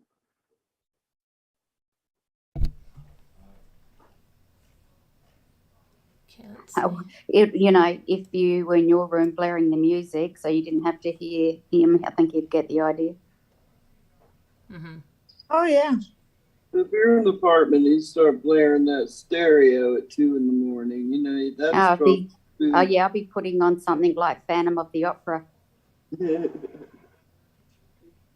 Okay, here's one. A good friend has a senior dog who has lost most of her teeth. Still, my friend continues to feed her hard kibble. He says she eats fine, but I see that her bowl remains full all day. When my friend and I vacationed together, I soaked the kibble in water, which softened it nicely, and the dog ate it with gusto. My friend saw this. But now that we're home again, he's back to hard kibble. He loves his dog. Why can't he see the problem?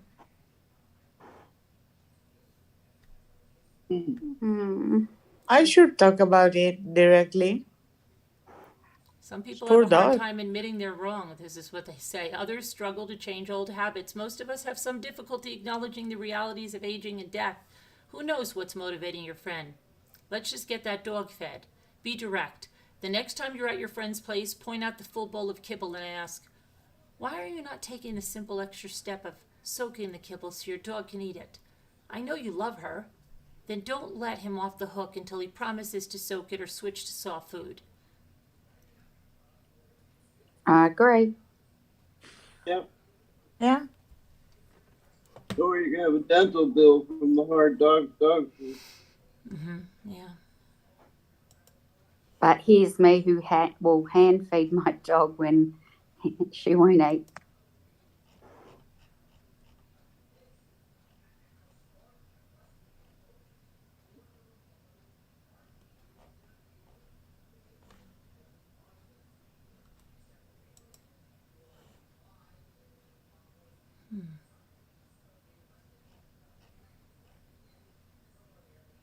I take my dog to the dog park every morning. One of his playmates there is notoriously aggressive, and the problem has grown worse over time. I've talked to the owner about getting more training for his dog after various incidents, but he usually deflects my concern. Today, his dog bit a person's finger very seriously during a fight. This will trigger an investigation that may result in a fine for the owner, the pet being muzzled or even euthanized if a pattern of aggression is established. I'm afraid the owner will ask me to write a letter of support for the dog. What should I do? Are there not laws for the dogs using a mouth guard? They think that they're going to be asked to write a letter that the dog's not aggressive. Let's keep in mind the owner hasn't asked you anything yet. If he does ask you for a letter, give him a preview of your honest assessment. You watched a dog owner neglect his responsibility to his pet and the community by doing nothing as the dog grew increasingly aggressive. He may rescind his request. I hate to think of animals being punished for their owner's failures, but you can't want this dog to continue its aggression, can you? If you like to be proactive, explore whether your community has resources for rehousing or rehabilitating dogs with behavioral problems and share your findings with its owner. When my girlfriend dog bite my nose and mouth, she paid half of the bills of the clinic and the surgery. Mm-hmm. And not my roommate, the guy next door because I got an cellulitis because of the infection. Because of the dogs, they are leaking stuff, their own stuff, and you get infected anyway. So I spent 10 days in the clinic with antibiotics. Mm-hmm. The guy in the next room, the nurses told me he was bitten by a pit bull in the cheek. Oh. Pit bull from a friend of his. He asked the friend to euthanize the dog. The friend agreed, and he euthanized the dog. Yeah. I didn't.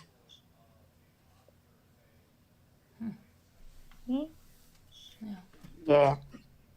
Since I Okay, contracted, older Your dog dog was knew an it. older dog, wasn't it?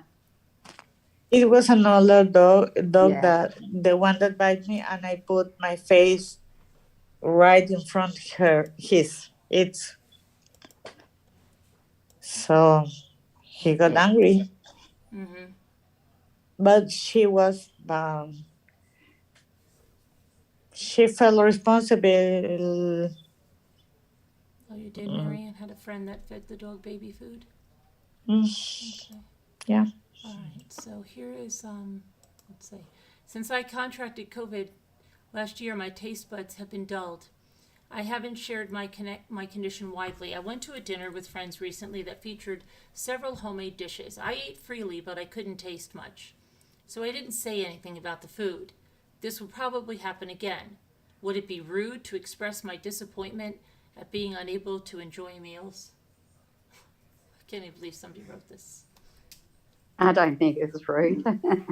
No, I people don't would think that. Thank understand. you for I Thank you think for people cooking would that understand. meal. It would probably be delicious if I could taste it. Right. As long as you feel comfortable talking about this lingering symptom, and I hope you will, it's perfectly appropriate. One of the great benefits of friendship is the ability to share our troubles. You may even discover a friend with the same complaint. If you prefer not to talk about it, though, keep your lack of enjoyment to yourself. Without context, negative statements about meals may come off as criticism of the cooks. Yeah. You don't want to bum anybody else's dinner out. Yeah, I know when Esther had the COVID, my youngest had the COVID, she doesn't really even eat tomato sauce, and she was smothering all the good cooking in tomato sauce. Oh. But so she was able to eat it. Some people get offended when you smother good cooking in ketchup. Oh yeah, don't over sauce. Oh, and ketchup. Oh my goodness. Yeah, tomato sauce ketchup. Yeah.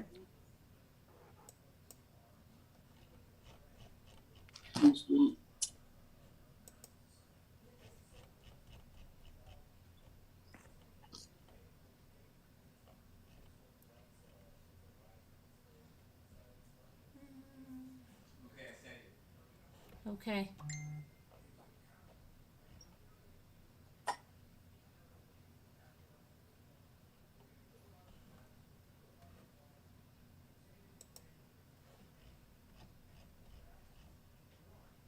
Okay, here's one. Let's see. Hold on. Okay. I'm 20 years old, about to start my junior year in college, and need your help ASAP.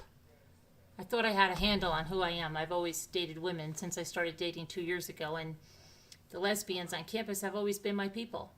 I hung out with an amazing woman last year, but I met a guy at my internship this summer. Over a month, we became good friends, and then we started a romantic relationship. I really like him, and we have a sexual connection, but I have no idea what to do when I go back to school. What's wrong with me? Nothing. Yeah. Exploring. Yeah. There's absolutely nothing wrong with you. Listen, I Nothing can remember wrong. the prickly annoyance I felt at your age when someone my age would say something like, "You have loads of time," but I misunderstood them. What they meant was, it's going to take time to work this out. You can't rush it, no matter how badly you want to. Some people know their sexual identity from the jump. Others need time to sort it out.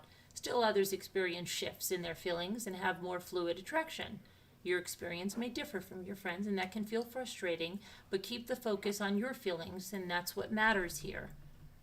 Now, I don't know where things stand with your guy friend or with the woman you dated last year. In my experience, being honest with with the people I'm close to, even if it's confusing for them and me, works best in the long run. It can even deepen your intimacy. Try it, and don't be shy about reaching out for help on campus or off if you want to keep talking this through. Yeah, good answer. That's a great answer. Yeah. Okay. I'm moving in with my fiance. It's exciting, but my future mother-in-law drops by several times a week, often during the workday, without texting in advance or even knocking. This feels like an invasion of privacy to me. I want to be able to walk around in a towel without worrying about her popping in. My boyfriend told her we'd like a heads up before she visits, but she didn't get the message. How can I set some boundaries without hurting her feelings? If she's his mother, the mother-in-law, Right. I think he has to set some boundaries. Right. Who shows up unannounced or without a warning? The mother-in-law. Often, no, yeah, I know. No, I know. I'm just saying. I meant. I know what you meant. I'm just being a jerk. Don't worry about it. No, you're not being a jerk. I thought we were just lost in translation. Oh.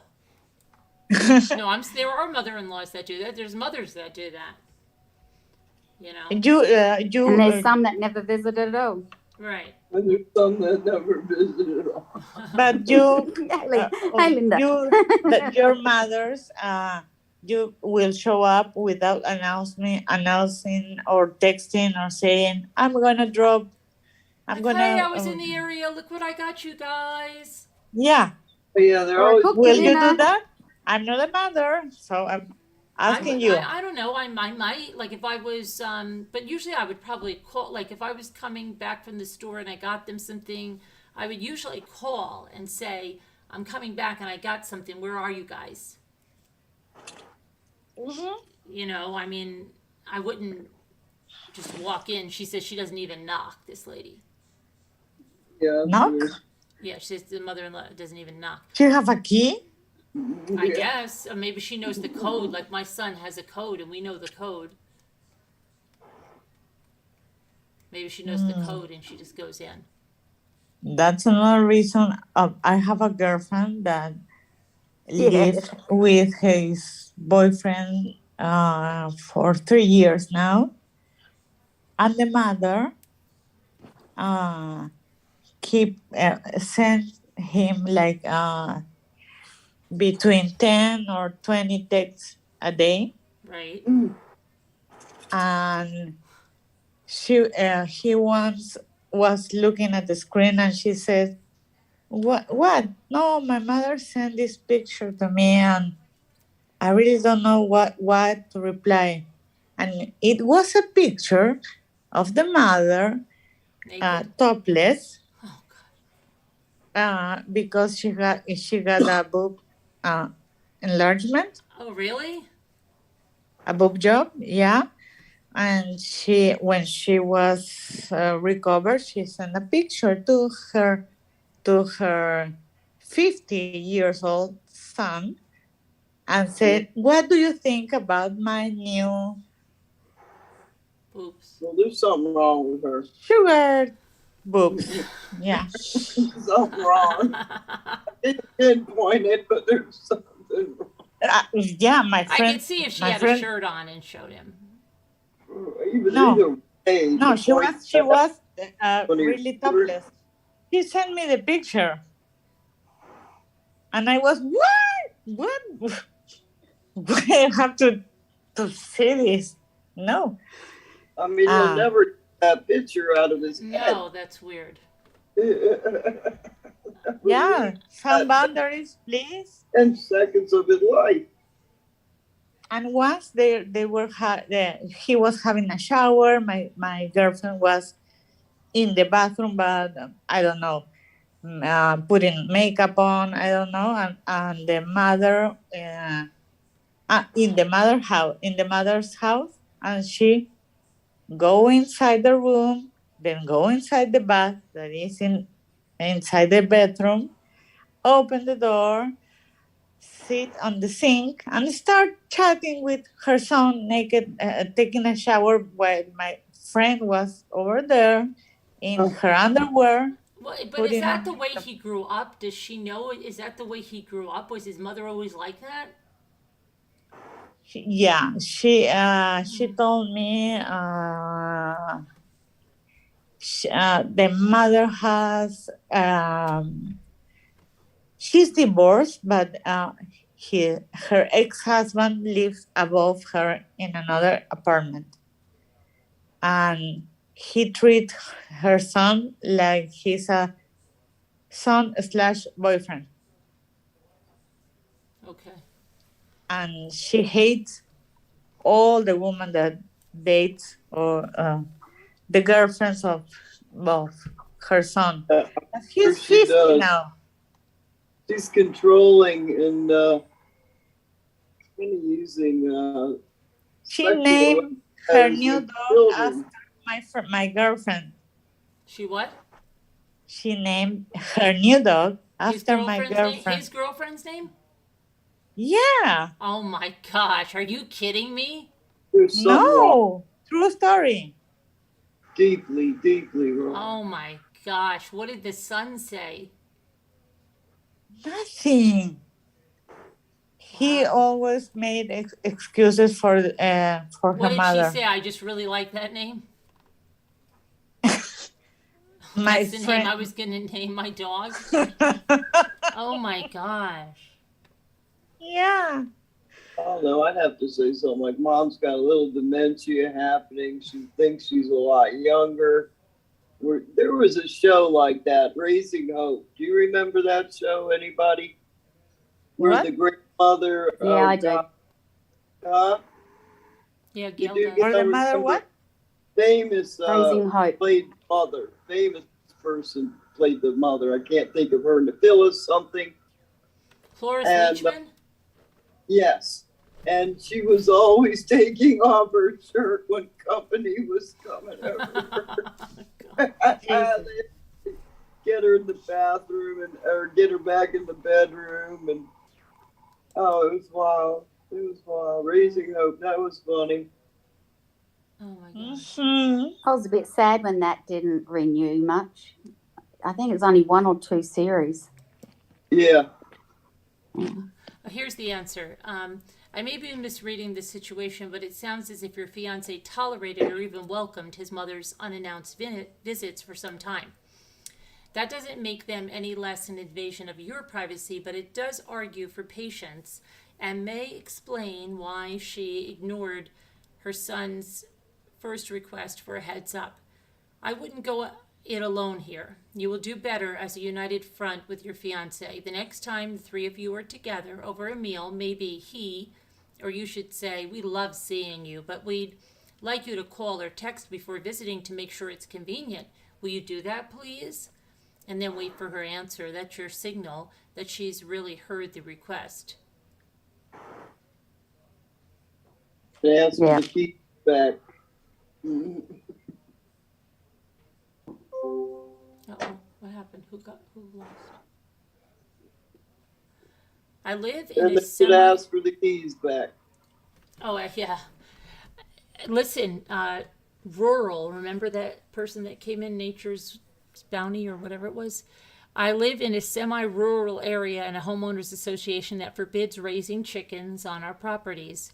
Adjacent to our development are properties that don't have these restrictions. Some of the neighbors raise horses and other animals. The problem? A nearby neighbor outside of the HOA recently acquired 2 roosters that crow at sunrise, and this has ruined our ability to sleep in on the weekends. This morning, I found myself wide awake at 5 a.m., waiting for the roosters to crow. I know how tone-deaf and entitled I sound, but is there anything I can do? Linda, that's for you. No. There's a damn thing you can do. It's their Says you. We're property. not allowed to have roosters That's in the their property. township. We're only allowed to outskirts and out. Right. You don't sound tone-deaf or entitled. You want to sleep. Still, you are probably out of luck if your neighbors are committed to raising chickens, which they apparently have the right to do. You can ask them nicely to move their chicken coop further from your property. You can even offer to contribute to the cost, but you are in the country and your neighbors who live outside your homeowners association are not bound by its rules. Nope. Nothing you can do. That's right. And with that question, And they do talk back and forth to each other all day. If you have more than one. we're going to move into. And you don't know you got the roosters until they get older. And then once they start, Well, we that's got when you've got to work out which ones are there's which and which a lot ones of- have to go. the internet, and one of them is you hold their face up, and if their legs come up, they're female. If they drop down, they're little males. I usually wait till one crows. Right. They just hold them by the face, front of their face. Yeah. Kind of, and they'll tell you by the way they hold the legs. 28, 29,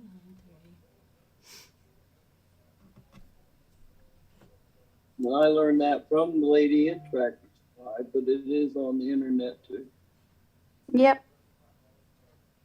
And I still wind up with roosters because they come out of the hatched eggs. But they all get along. I don't.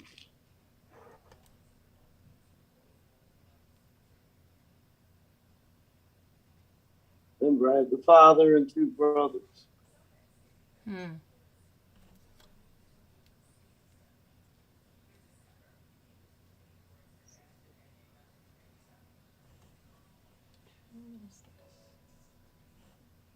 My bedroom at my mum's has like this mirrored glass on the window.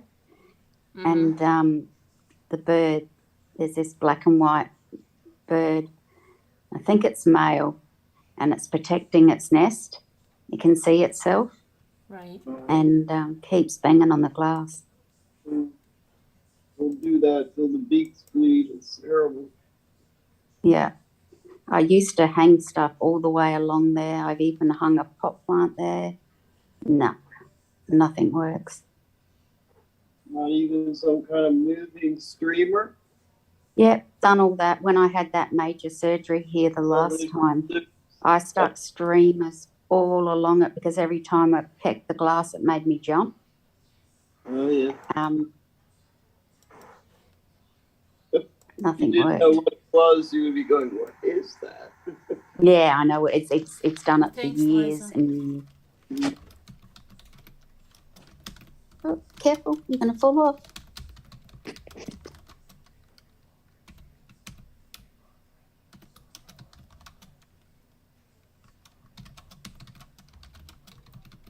Deborah.